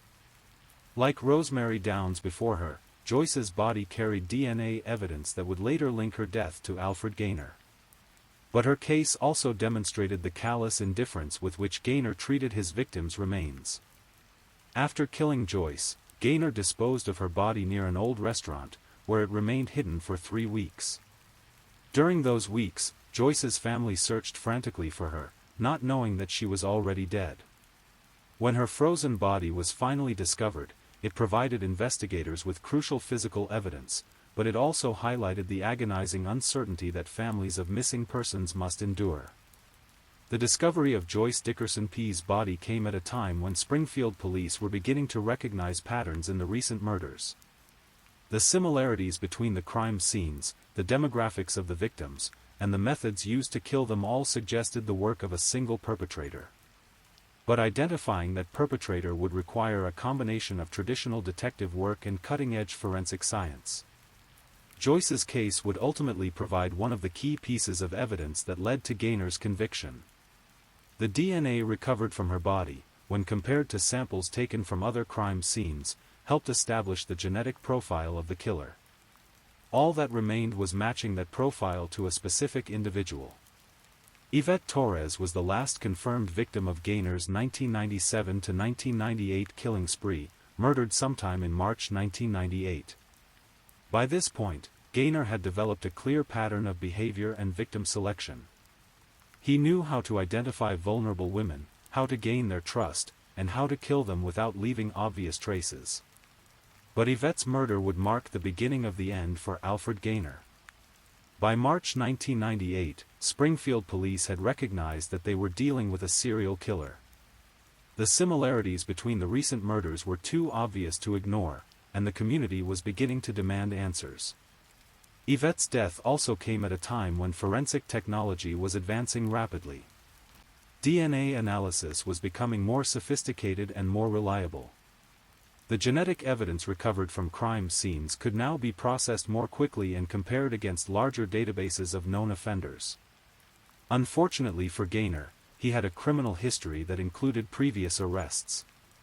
This meant that law enforcement agencies had his fingerprints on file, and they would soon have his DNA profile as well.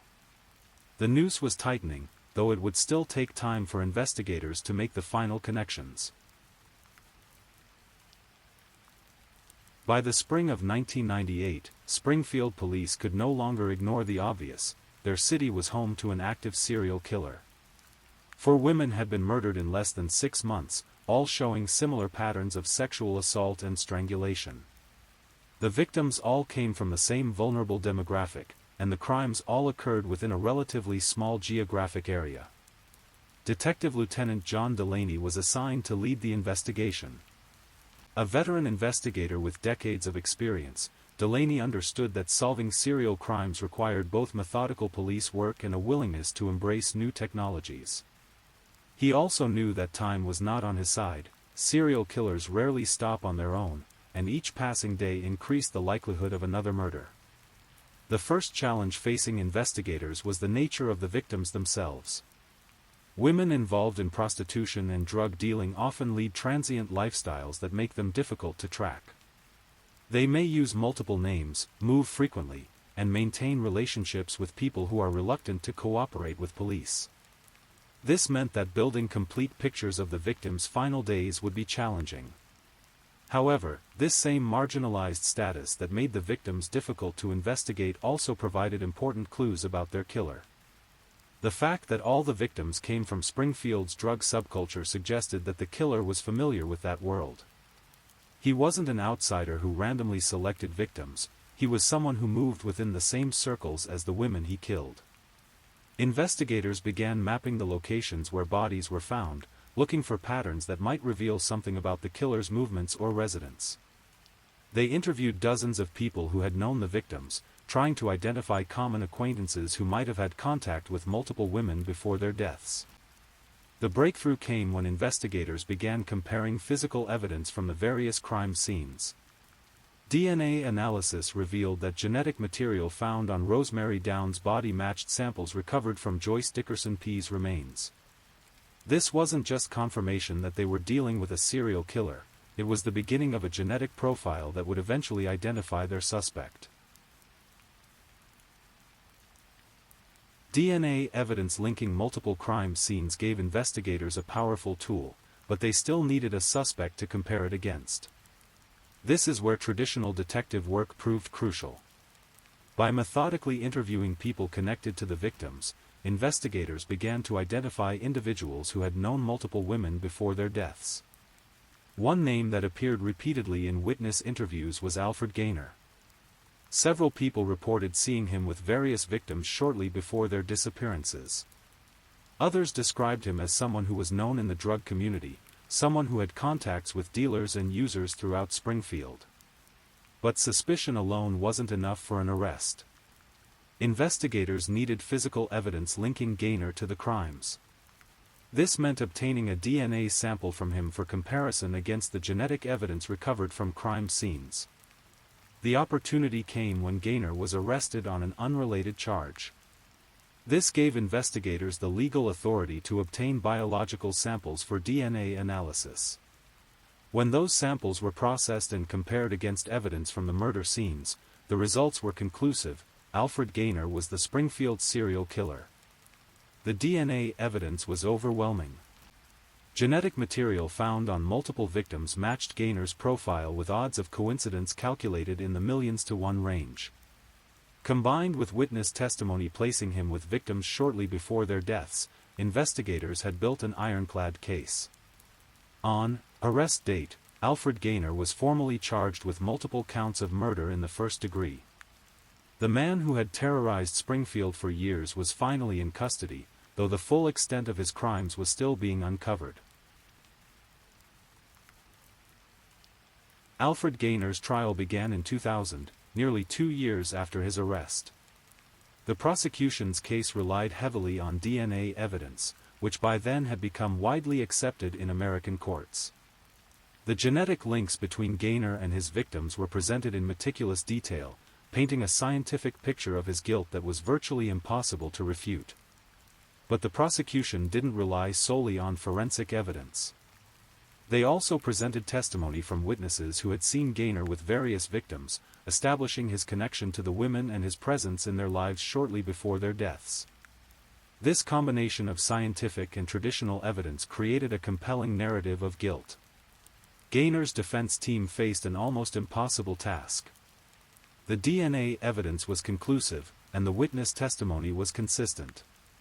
Their best hope lay in challenging the collection and analysis of evidence, or in presenting mitigating factors that might spare their client from the death penalty. Massachusetts had abolished the death penalty in 1984, but Gaynor still faced the possibility of life imprisonment without parole. For a man in his early 30s, this effectively meant spending the rest of his life behind bars. The trial revealed disturbing details about Gaynor's crimes that hadn't been made public during the investigation. Witnesses described his increasingly violent behavior in the months leading up to his arrest. Expert testimony explained the psychological profile of serial killers, helping jurors understand the mindset that could produce such horrific crimes. Perhaps most compelling were the victim impact statements delivered by family members. Mothers, fathers, siblings, and children of the deceased women stood before the court to describe the human cost of Gaynor's crimes. These weren't just statistics or case numbers, they were beloved family members whose lives had been brutally cut short. The jury deliberated for several days before returning guilty verdicts on all charges. Alfred Gaynor was convicted of first-degree murder in 4 cases and sentenced to 4 consecutive life terms without the possibility of parole. At age 34, he would never be a free man again. But the story didn't end with his conviction. In 2010, more than a decade after his trial, Gaynor made a stunning confession. He admitted to killing Vera Hallams in 1995, the crime that had actually marked the beginning of his killing spree. He also confessed to several other unsolved murders, bringing his confirmed victim count to at least 8 women. The conviction of Alfred Gaynor brought a measure of closure to Springfield's traumatized community, but it couldn't undo the damage he had caused. 9 families, and possibly more, had lost loved ones to his violence. Dozens of other people, friends, extended family members, and community members, had been affected by his crimes. The case also highlighted broader social issues that had made Gaynor's killing spree possible. The vulnerability of women involved in prostitution and drug dealing, the challenges of investigating crimes within marginalized communities, and the resources needed to support at-risk populations all became subjects of public discussion. Springfield police used the case as an opportunity to improve their investigative procedures, particularly regarding serial crimes and the use of DNA evidence. The successful prosecution of Gaynor demonstrated the power of combining traditional detective work with modern forensic science. For the families of victims, Gaynor's conviction marked the end of years of uncertainty and fear. They finally knew who had killed their loved ones and why. But it also marked the beginning of a different kind of struggle, learning to live with the knowledge of how their family members had died and finding ways to honor their memories. What transforms an ordinary person into a serial killer? This question haunted investigators, prosecutors, and community members throughout the Gaynor case. Understanding his psychology became crucial not just for bringing him to justice, but for preventing similar crimes in the future. Experts who studied Gaynor's case identified several factors that may have contributed to his evolution into a killer. His drug addiction certainly played a role, both in providing access to vulnerable victims and in eroding whatever moral constraints might have initially prevented him from committing violence. But addiction alone doesn't explain serial murder. Millions of people struggle with substance abuse without ever harming others. What separated Gaynor was his willingness to exploit and ultimately destroy other people to satisfy his own needs. This suggests a profound lack of empathy, an inability to see his victims as fellow human beings deserving of basic dignity and respect. The sexual nature of Gaynor's crimes also points to deeper psychological disturbances.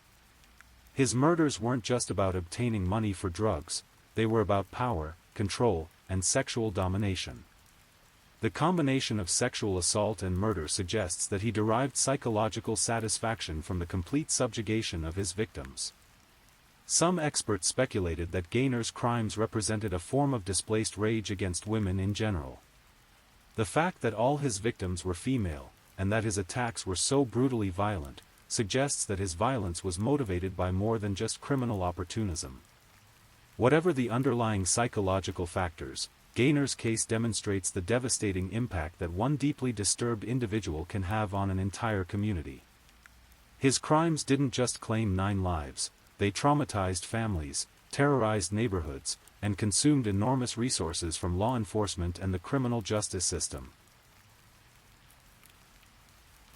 The Alfred Gaynor case taught important lessons about serial crime investigation, community vulnerability, and the role of forensic science in modern law enforcement. These lessons continue to influence how similar cases are handled today.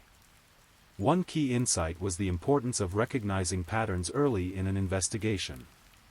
While Springfield police eventually identified Gaynor as a serial killer, the recognition came only after multiple murders had already occurred.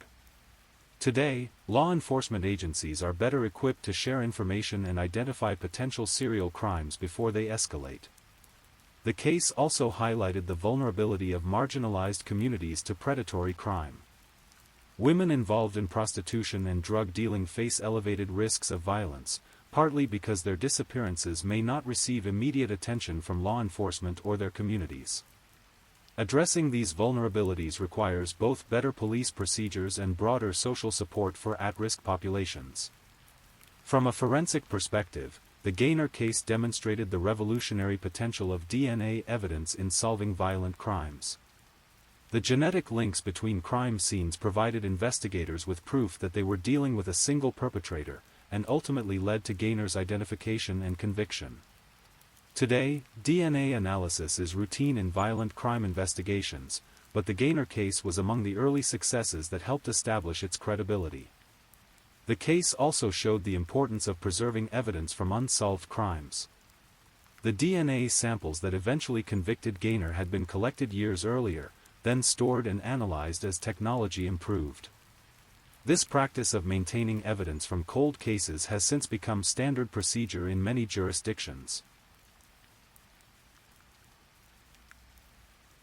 While Alfred Gaynor's name is forever associated with horror and violence, it's important to remember that his story is fundamentally about the lives he destroyed. Each of his victims was a complete person with her own hopes, dreams, struggles, and relationships. They were daughters, mothers, sisters, and friends whose absence left permanent holes in the lives of those who loved them. Vera Hallams, his first victim, was a mother of 4 who was trying to navigate the challenges of raising children in a difficult environment. Her death in 1995 robbed her children of their mother and left questions that wouldn't be answered for 15 years. Amy Smith, Rosemary Downs, Joyce Dickerson P., and Yvette Torres, the victims of Gaynor's 1997-1998 killing spree, were all women struggling with addiction and its consequences. But their struggles don't define them any more than their deaths define them. They were human beings deserving of life, dignity, and justice. The other victims, those Gaynor confessed to killing and those whose deaths he may have been responsible for but never acknowledged, remain somewhat anonymous in public records. But each had family members and friends who mourned their passing and continue to remember them with love. In the years since Gaynor's conviction, some family members have worked to ensure that their loved ones are remembered as more than just crime victims. They've shared stories about the women they lost, celebrating their lives and accomplishments rather than focusing solely on their deaths. This effort to humanize victims of violent crime has become increasingly important in American culture. Too often, victims of serial killers are reduced to statistics or plot points in sensationalized accounts of their killers' crimes. The families of Gaynor's victims have worked to ensure that their loved ones are remembered as complete human beings who deserved better than the fate they received. Today, Alfred Gaynor is serving multiple life sentences without the possibility of parole at a maximum security prison in Massachusetts. At 58 years old, he has spent more than 2 decades behind bars and will remain incarcerated until his death. Prison records indicate that Gaynor has been a relatively quiet inmate, avoiding the kind of violence that sometimes characterizes life in maximum security facilities. He has reportedly spent much of his time creating artwork, including drawings that have been described as amateur and somewhat bizarre. Gaynor's continued incarceration serves multiple purposes. Most obviously, it ensures that he can never harm another innocent person. But it also provides a form of justice for the families of his victims, knowing that the man who destroyed their lives will never experience freedom again. From time to time, investigators have approached Gaynor about other unsolved cases, hoping that he might provide information about additional crimes. Some of these conversations have been productive, leading to his confessions in previously unsolved murders. Others have yielded little useful information. The question of whether Gaynor has truly confessed to all his crimes remains open. Serial killers are notorious for lying about their activities, sometimes claiming responsibility for crimes they didn't commit while refusing to acknowledge others that they did. Given the chaos of Springfield's drug subculture during the 1990s, it's possible that Gaynor was responsible for more deaths than he's ever admitted to. What seems certain is that his active killing career ended with his arrest in 1998. The DNA evidence that convicted him has proven reliable, and there's no indication that he was involved in any violent crimes after being taken into custody. For the families of his victims, Gaynor's continued imprisonment provides a form of ongoing justice. They know that he will never be free to harm anyone else, and they know that he will spend the rest of his life paying for what he did to their loved ones. Even with Gaynor's conviction and partial confessions, questions remain about the full extent of his crimes. The chaotic nature of Springfield's drug subculture during the 1990s means that some disappearances and deaths may never be definitively attributed to any specific perpetrator. Investigators continue to review unsolved cases from that era, looking for connections to Gaynor or evidence that might provide closure to other families. The development of new forensic techniques sometimes allows for the re-examination of old evidence, potentially revealing connections that weren't apparent years ago. There's also the question of whether Gaynor had accomplices or whether his crimes inspired copycat killings. Serial killers sometimes work with partners, and the methods used in some unsolved cases bear similarities to Gaynor's known crimes. However, no evidence has emerged to suggest that he was part of a larger criminal conspiracy. The passage of time has made some of these questions increasingly difficult to answer. Witnesses have died or moved away, physical evidence has degraded, and the criminal networks that existed during Gaynor's active period have evolved or disappeared entirely. But for law enforcement agencies, these unsolved questions represent ongoing obligations to victims and their families. Cold case units continue to work on files from the 1990s, hoping that new evidence or techniques might provide answers that have eluded them for decades. The story of Alfred Gaynor is fundamentally a story about the capacity for human evil. It's about how one man's descent into addiction and violence can destroy multiple lives and traumatize an entire community.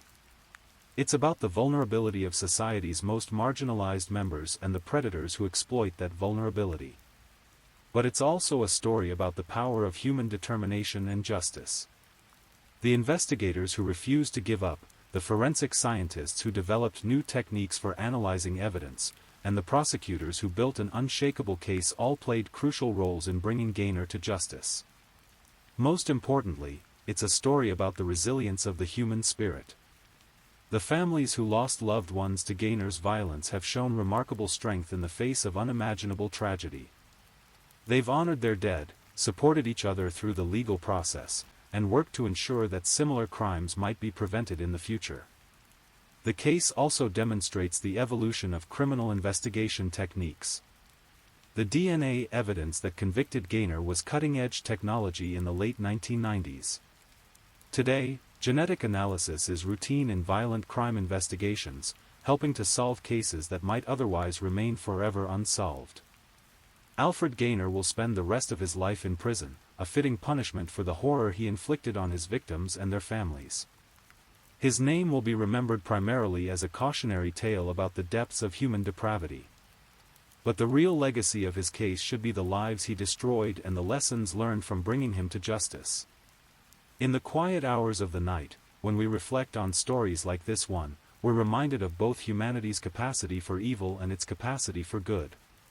We remember the victims who deserved better, honor the investigators who never gave up, and hope that justice, however delayed, ultimately prevails. The chilling crimes of Alfred Gaynor serve as a reminder that evil exists in our world, sometimes hiding behind ordinary faces and ordinary lives.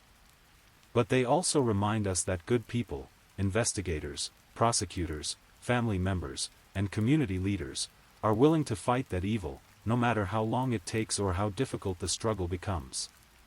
And in that ongoing battle between darkness and light, between those who would destroy and those who would protect, we find both the horror and the hope that define the human experience.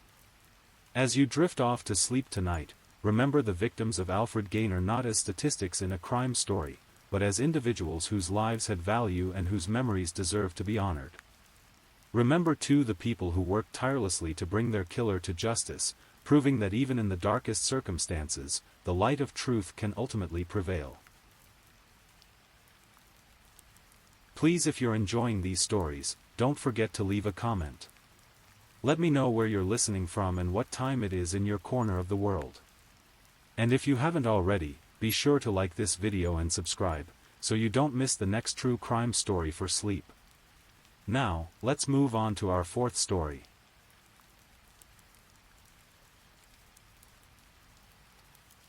Story 4. Tonight, we journey to the quiet suburban streets of Hudson, Florida, where palm trees sway gently in the Gulf Coast breeze and waterfront homes sit peacefully along winding canals. It's the kind of place where families move to start over, to find peace, to build new dreams. But in September 2014, one house on Hatteras Drive would become the scene of an unthinkable tragedy that would shatter the tranquility of this sleepy coastal community forever. This is the story of Adam Matos, a man whose descent into paranoia and violence would leave 4 innocent people dead and a community forever changed. It's a story about love turned toxic, about the dangerous intersection of mental illness and rage, and about how quickly the familiar can transform into the unimaginable. To understand what happened on that terrible September day, we must first understand the people whose lives intersected in this tragedy. At the center of our story is Megan Brown, a 27-year-old mother with kind eyes and a gentle spirit. Megan had been through her share of struggles, but like so many young mothers, she was determined to build a better life for her 4-year-old son. Megan's parents, Gregory and Margaret Brown, were the kind of people who believed in second chances and new beginnings. In their late 50s, they had decided to relocate from New York to the warm embrace of Florida's Gulf Coast. They purchased a beautiful 2-story home on Hatteras Drive in Hudson, a house that sat peacefully along a quiet canal where the water reflected the Spanish moss and the setting sun painted everything in shades of gold and amber. The Browns weren't just moving to Florida for retirement, they were moving to help their daughter. Megan had been in a relationship with Adam Matos, a relationship that had produced their beloved grandson but had also become increasingly troubled. The Browns saw this move as an opportunity for their daughter to start fresh, to distance herself from a situation that had become unhealthy, perhaps even dangerous. Gregory Brown was a man who worked with his hands, someone who understood the satisfaction of building something solid and lasting. Margaret, his wife of decades, was the kind of mother who never stopped worrying about her children, never stopped hoping for their happiness. They had raised Megan to be independent and strong, but they also recognized when she needed help. The move to Hudson was their way of providing that help without taking away her dignity. And then there was Nicholas Leonard, 25 years old, a young man who had recently entered Megan's life. Nick was the kind of person who brought laughter to a room, someone who saw the good in people and believed in the possibility of happiness even after heartbreak. He had begun spending time with Megan and her family, and there were whispers of a budding romance, the kind of gentle, careful relationship that grows between two people who have both known pain and are learning to trust again. But lurking in the background of this hopeful new chapter was Adam Matos, a 28-year-old man whose relationship with Megan had produced not only their son but also a complex web of emotions that he seemed unable to navigate. Friends who knew Adam described him as quiet, sometimes charming, but there was something beneath the surface, a volatility that those closest to him had begun to recognize and fear. The relationship between Adam and Megan had been tumultuous from the beginning. There were periods of calm, moments when it seemed like they might find a way to co-parent peacefully, to build separate lives while sharing the responsibility of raising their son. But there were also periods of intense conflict, accusations and counter-accusations, the kind of bitter disputes that leave everyone involved feeling bruised and exhausted. As the summer of 2014 drew to a close, the situation seemed to be reaching a breaking point. Megan had made it clear that she wanted to move forward with her life, to build something stable and peaceful for herself and her son. The presence of Nicholas Leonard in their lives represented hope, hope for companionship, for love, for a future free from the chaos that had defined her relationship with Adam. For Gregory and Margaret Brown, their daughter's happiness was everything. They had watched her struggle through the difficult relationship with Adam, had seen how his unpredictable behavior had affected not only Megan but their grandson as well. The move to Hudson was supposed to be a new beginning, a chance for their family to find peace. But Adam Matos saw things differently. In his mind, the Browns' move to Florida wasn't an opportunity for a fresh start, it was a threat. He saw Nicholas Leonard not as a kind young man who cared for Megan, but as an intruder, someone who was trying to take away what he considered his. Most dangerous of all, he began to develop a paranoid belief that the Browns were trying to take his son away from him permanently. The weeks leading up to the tragedy were marked by an escalating series of conflicts and concerns. Adam's behavior had become increasingly erratic, and those around him began to notice changes that worried them deeply. He spoke of feeling persecuted, of believing that Megan's family was plotting against him. He talked about his son as if the child were a possession that was being threatened, rather than a little boy who needed stability and love from both his parents. Megan had tried to maintain some semblance of normal co-parenting with Adam. She understood that their son needed his father, and despite their personal conflicts, she wanted to do what was best for the child. But Adam's behavior was making this increasingly difficult. He would show up unexpectedly, make demands, create scenes that left everyone involved feeling unsettled and afraid. The Browns could see the stress that Adam's behavior was causing their daughter. Margaret, with a mother's intuition, sensed that something was building toward a confrontation. Gregory, protective of his family but trying to be fair, attempted to find ways to de-escalate the situation. They both hoped that with time and distance, Adam would come to accept the new reality and find a way to be part of his son's life without creating chaos for everyone involved. Nicholas Leonard, meanwhile, was trying to navigate his growing feelings for Megan while being respectful of the complicated family dynamics. He understood that Adam would always be part of the picture because of their son, but he also saw how Adam's behavior was affecting Megan and her family. Nick was the kind of person who believed in doing the right thing, in being patient and understanding, but he was also beginning to feel protective of the woman he cared about. As September 2014 arrived, the tension that had been building for months was about to reach its breaking point. Adam Matos was scheduled to visit his son at the Browns' home in Hudson. It was supposed to be a routine visit, the kind of interaction that divorced or separated parents navigate all the time. But in Adam's mind, this visit had taken on a much larger significance. He had convinced himself that this might be his last chance to see his son, that the Browns were planning to take the child away from him permanently. He had worked himself into a state of paranoid rage, believing that everyone in Megan's family was conspiring against him. Most dangerously, he had begun to see violence as the only solution to what he perceived as an impossible situation. September 4, 2014, started like any other day in the quiet neighborhood of Hudson. The morning sun reflected off the calm waters of the canal, and the Browns' house on Hatteras Drive stood peaceful and welcoming. Inside, a family was going about their daily routines, unaware that this would be the last normal day they would ever know. Megan was spending time with her son, probably reading to him or playing one of the quiet games that 4-year-olds love. The little boy was bright and curious, and despite the complexities of his parents' relationship, he was surrounded by people who loved him deeply. Gregory and Margaret were likely planning their day, perhaps discussing home improvements or making plans to explore their new community. Nicholas Leonard may have been planning to visit later, looking forward to spending time with Megan and continuing to build the gentle relationship that had brought new hope into her life. He had no way of knowing that he was walking into a situation that would cost him everything. When Adam Matos arrived at the house that day, he carried with him not just the usual complicated emotions of a difficult co-parenting situation, but something much darker.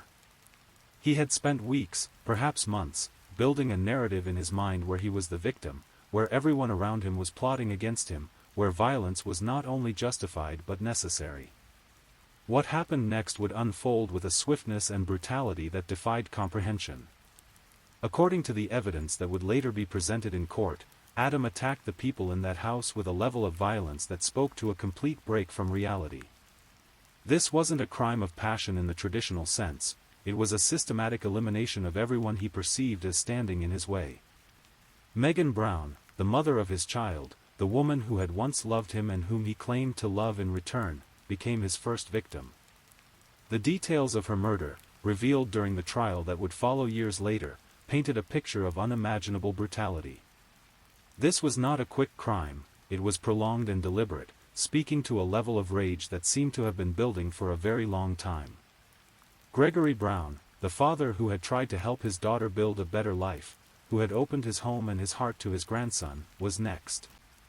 This was a man who had worked hard his entire life, who had relocated to Florida not for his own comfort but to support his family. His murder was equally savage, equally senseless. Margaret Brown, the mother and grandmother who had only wanted to see her family safe and happy, was killed with the same brutal efficiency. She had spent her life nurturing and protecting others, and in her final moments, she faced a violence that no one should ever have to experience. And Nicholas Leonard, the young man whose only crime had been caring for Megan and wanting to be part of her life, was murdered simply for being in the wrong place at the wrong time. His death represented the destruction of all the hope and possibility that he had brought into Megan's world. Throughout this horrific spree of violence, Megan's 4-year-old son was somewhere in the house. The child who was supposedly at the center of Adam's concerns, the little boy for whom he claimed to be fighting, was forced to witness or be aware of the destruction of his entire world. The psychological trauma inflicted on this innocent child would be one of the most heartbreaking aspects of an already unthinkable crime. After committing these brutal murders, Adam Matos faced the challenge that confronts all killers: what to do next. But rather than flee immediately or call for help in some moment of clarity, Adam began what investigators would later describe as a calculated cover-up attempt. His actions in the hours and days following the murders would reveal a level of cold-blooded planning that contradicted any claim that this had been a crime of passion or temporary insanity. First, he had to deal with the bodies. The house on Hatteras Drive had become a crime scene of unimaginable horror, with blood evidence that would later help investigators piece together the sequence of events. But Adam couldn't simply leave everything as it was. The crime would be discovered too quickly, and he needed time to execute whatever plan he was forming. According to the evidence presented at trial, Adam loaded the bodies of his 4 victims into a vehicle and transported them to a remote location. This wasn't a panicked flight from the scene, it was a deliberate attempt to hide the evidence of his crimes. He chose a spot that he believed would keep the bodies hidden long enough for him to make his escape.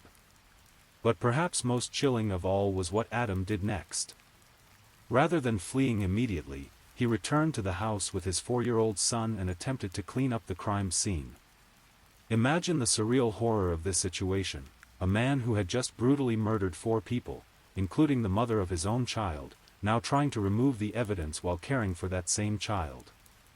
The little boy, traumatized and confused, was now completely dependent on the very person who had destroyed his world. Adam fed him, probably tried to act normal around him, all while scrubbing blood from the floors and walls of what had been the child's temporary home. The psychological implications of this situation are almost too disturbing to fully comprehend. For several days, Adam managed to maintain this horrific charade. He took his son to hotels, bought him food, probably even played with him and told him stories. To any outside observer, they might have looked like a father and son on a road trip. But the little boy had witnessed or been aware of something terrible, and he was now essentially being held captive by his own father. During this time, the bodies of the 4 victims lay hidden in the location where Adam had placed them, slowly decomposing in the Florida heat. Meanwhile, people were beginning to notice that the Browns and Nicholas Leonard were missing. Phone calls went unanswered, appointments were missed, and concern began to grow among friends and family members. The house on Hatteras Drive sat empty and quiet, its windows reflecting the sky and hiding the horror that had unfolded within its walls. Neighbors might have noticed that they hadn't seen the Browns lately, but in a community where people valued privacy and independence, it might have been days before anyone thought to check on them. The discovery of the crime came not through a welfare check or concerned neighbors, but through the kind of routine investigation that often breaks cases wide open. Law enforcement had been contacted about concerns regarding the whereabouts of the missing individuals, and when officers arrived at the Browns' house on Hatteras Drive, they found clear evidence that something terrible had happened. Cops found the crime scene before they found the victims, as investigators would later describe it. The house that had been meant to represent a new beginning for the Brown family instead revealed the aftermath of an unthinkable tragedy. Blood evidence, signs of struggle, and the obvious absence of the people who were supposed to be living there told a story that experienced investigators recognized immediately. The crime scene itself was extensive and complex. This hadn't been a quick, impulsive attack, it had been prolonged and systematic. The evidence suggested that multiple people had been killed in different areas of the house, and the amount of blood evidence indicated that the violence had been extreme. For the investigators who processed that scene, it would have been one of the most disturbing they had ever encountered. But even as investigators worked to understand what had happened in the house, they still didn't know where the victims were. The absence of bodies at the crime scene meant that this wasn't just a murder investigation, it was also a search and recovery operation. Somewhere in the vast landscape of Florida, 4 people lay hidden, and finding them became a crucial part of building a case against whoever was responsible. The investigation quickly focused on Adam Matos. His relationship with Megan, his history of conflict with the Brown family, and most importantly, his disappearance along with his 4-year-old son, made him the obvious suspect. But being a suspect and proving guilt are two very different things, and investigators knew they needed to build an airtight case. The search for Adam and his son became a multi-state manhunt. Law enforcement agencies across the Southeast were alerted to be on the lookout for a man and a small child, possibly traveling together, possibly dangerous. The fact that Adam had his son with him added an extra layer of urgency to the search. Not only was he a suspected killer on the run, but he had a vulnerable child in his custody. Days passed as investigators worked the crime scene and searched for both the suspect and the victims. The community of Hudson, meanwhile, began to grapple with the reality that such a horrific crime had occurred in their peaceful neighborhood. The house on Hatteras Drive, once a symbol of new beginnings, had become a symbol of unthinkable violence. The dead, decomposing bodies of Brown and the others were found about a mile away from their Houston, Florida, home where they had hoped to build their new lives. The location where Adam had hidden his victims was remote and secluded, chosen specifically to delay discovery and give him time to escape. But Florida's heat and humidity meant that the bodies were deteriorating rapidly, and when they were finally found, the condition they were in told its own story about the brutality of their deaths. The discovery of the bodies was a crucial moment in the investigation. Not only did it confirm that the 4 missing people were indeed dead, but the condition and position of the bodies provided valuable evidence about how they had died and who might have been responsible. Forensic investigators worked carefully to process the scene, knowing that every piece of evidence might be crucial in bringing their killer to justice. For the families and friends of the victims, the discovery brought a terrible kind of closure. The uncertainty was over, but it had been replaced by the devastating confirmation of their worst fears. Megan Brown, Gregory and Margaret Brown, and Nicholas Leonard were gone, their lives cut short in the most violent way imaginable. The condition of the bodies also revealed something about the timeline of the crimes. Based on the decomposition, investigators were able to estimate how long the victims had been dead, which helped them narrow down when the murders had taken place. This information would prove crucial in building a timeline of Adam's movements and actions. As news of the discovery spread, the community of Hudson and the broader Tampa Bay area began to grapple with the horror of what had happened. For innocent people, including 2 parents who had simply been trying to help their daughter, had been brutally murdered. The senseless nature of the violence, the fact that a small child had been involved, and the calculated way the killer had tried to cover up his crimes all contributed to a sense of shock and outrage. While investigators were discovering and processing the bodies of his victims, Adam Matos was still on the run with his 4-year-old son. A 28-year-old man caught in a Tampa hotel with a small boy after the bodies were discovered would mark the end of his brief flight from justice. The capture came not through some dramatic chase or confrontation, but through the kind of methodical police work that often solves cases. Law enforcement had been tracking Adam's movements, following credit card transactions, hotel registrations, and any other electronic footprints he might have left. In the modern world, it's nearly impossible to completely disappear, especially when you're caring for a small child who needs food, shelter, and attention. When officers finally located Adam at the Tampa hotel, they found him with his son, apparently trying to maintain some semblance of normal life. The little boy had been with his father for several days since the murders, completely unaware that the man who was supposed to protect him had destroyed everyone else who loved him. The arrest was handled carefully, with special attention paid to the well-being of the child. The little boy had already been through unimaginable trauma, and law enforcement wanted to minimize any additional distress. As Adam was taken into custody, his son was placed in protective care, beginning what would surely be a long and difficult journey toward healing. For Adam, the arrest marked the beginning of a legal process that would ultimately determine his fate. He was charged with 4 counts of first-degree murder, charges that carried the possibility of the death penalty in Florida. But more immediately, he was faced with the reality that his attempt to escape justice had failed, and he would now have to answer for the horrific crimes he had committed. The capture also brought relief to a community that had been on edge since the discovery of the crime scene. Knowing that the suspected killer was in custody meant that the immediate danger was over, although the psychological impact of the crimes would linger much longer. The case against Adam Matos would take years to work its way through the legal system. Matos was convicted in 2017, 3 years after he murdered his victims, but the path to that conviction was long and complex. The prosecution had to build a comprehensive case that not only proved Adam's guilt beyond a reasonable doubt but also helped a jury understand the full scope of his crimes. The evidence against Adam was substantial but largely circumstantial. There were no witnesses to the actual murders, except for his 4-year-old son, who was too young and too traumatized to testify. Instead, prosecutors had to rely on physical evidence from the crime scene, forensic analysis of the bodies, and Adam's own actions in the aftermath of the murders. The defense strategy focused on Adam's mental state, arguing that he was suffering from paranoid delusions and was not fully responsible for his actions. This is always a difficult defense to mount in cases involving such extreme violence, but Adam's attorneys worked to present evidence of his declining mental health in the months leading up to the murders. However, the prosecution countered with evidence of Adam's calculated behavior after the murders. The way he had disposed of the bodies, cleaned the crime scene, and attempted to flee with his son suggested a level of planning and awareness that contradicted claims of insanity or diminished capacity.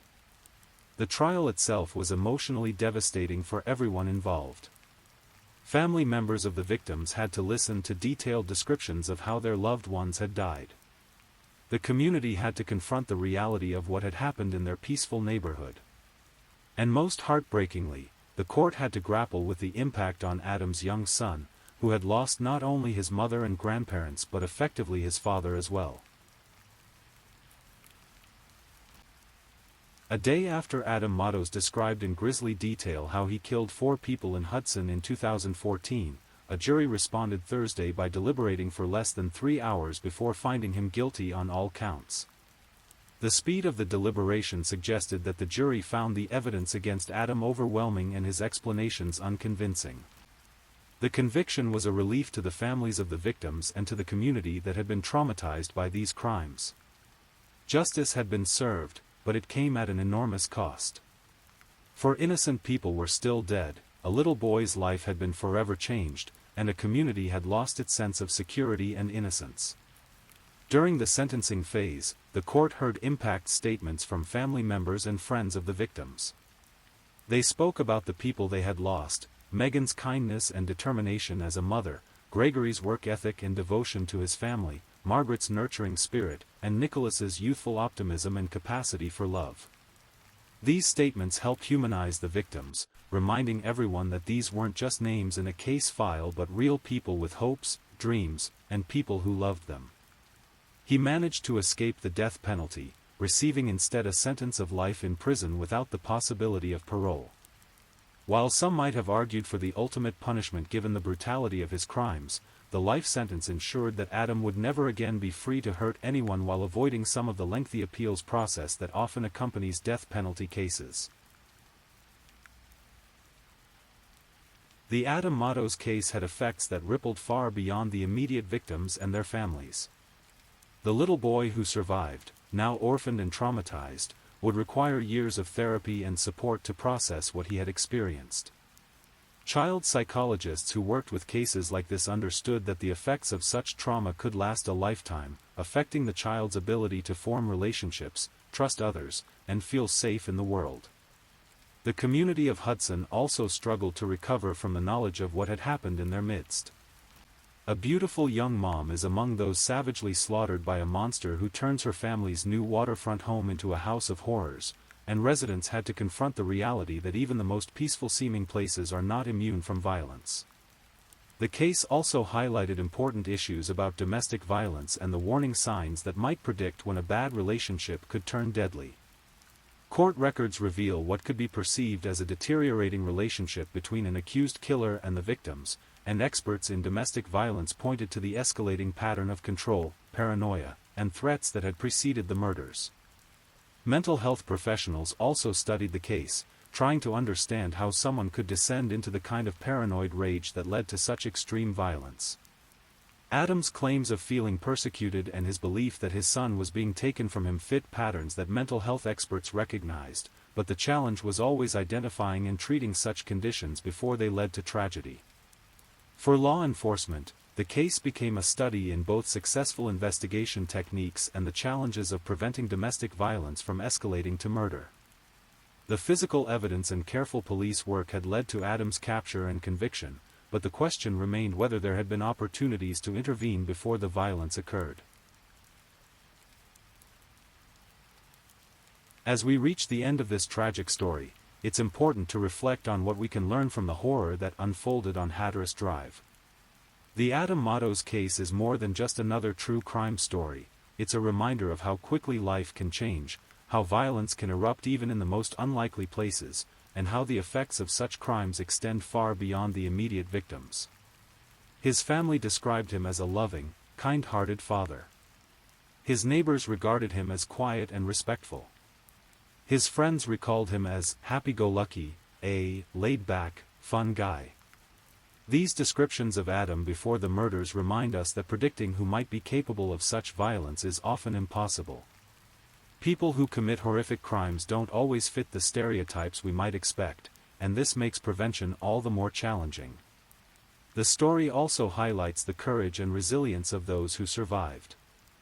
The little boy at the center of this tragedy would have to find a way to build a life despite the trauma he experienced.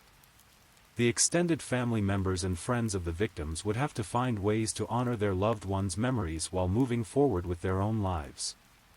The community would have to heal and rebuild its sense of security.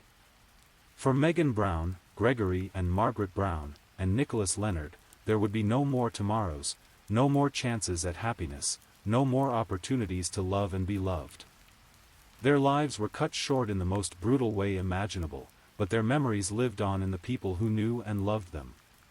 Megan was remembered as a devoted mother who had tried to build a better life for her son.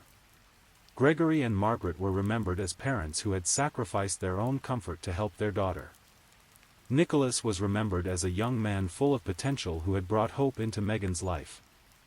The house on Hatteras Drive, once a symbol of new beginnings, had become a reminder of how quickly dreams can turn into nightmares. But perhaps, in time, it could also become a symbol of resilience, a reminder that communities can heal, that justice can prevail, and that even in the face of unthinkable tragedy, the human spirit can endure. Today, Adam Matos remains in prison, serving his life sentence without the possibility of parole. Adam Matos, who is still in prison following his conviction on 4 counts of first-degree murder, will likely spend the rest of his days behind bars, paying for the choice he made on that terrible September day in 2014. His son, now years older, continues the long process of healing with the support of loving family members who are helping him build a new life. The child's identity has been protected throughout the legal proceedings and media coverage, giving him the privacy he needs to grow up away from the shadow of his father's crimes. The community of Hudson has moved forward, but the memory of what happened on Hatteras Drive serves as a reminder of the fragility of peace and the importance of recognizing the warning signs of domestic violence before it escalates to tragedy. The case has been featured in various true crime programs and documentaries, each attempting to understand how such a horrific crime could occur and what might be done to prevent similar tragedies in the future. What Lies Beneath premieres September 5 at 9 p.m. ET on Investigation Discovery and other programs have examined the case, helping to keep the victims' memories alive while also educating the public about the realities of domestic violence. For those of us who study these cases, who try to understand what drives people to commit such unthinkable acts, the Adam Matos case remains a sobering reminder of the depths of human darkness. But it's also a reminder of the importance of the work done by law enforcement, mental health professionals, domestic violence advocates, and community members who work every day to prevent such tragedies. As we close this story, we remember Megan Brown, who was just 27 years old when her life was cut short. We remember Gregory and Margaret Brown, who died trying to help their daughter build a better life. We remember Nicholas Leonard, who was only 25 and whose future was full of promise. And we remember the little boy who survived, hoping that he will find peace and happiness despite the trauma that marked his early years. The house on Hatteras Drive may never again be simply a home to a family seeking new beginnings. But perhaps it can serve as a reminder that even in our darkest moments, justice can prevail, communities can heal, and love can endure even in the face of unthinkable loss. In the quiet of this evening, as you drift off to sleep, remember that most homes are filled with love, not violence. Most families find ways to work through their problems without resorting to tragedy. Most communities remain safe and peaceful. The story of Adam Matos is a reminder of how precious these ordinary blessings truly are. Thank you for listening to tonight's true crime story.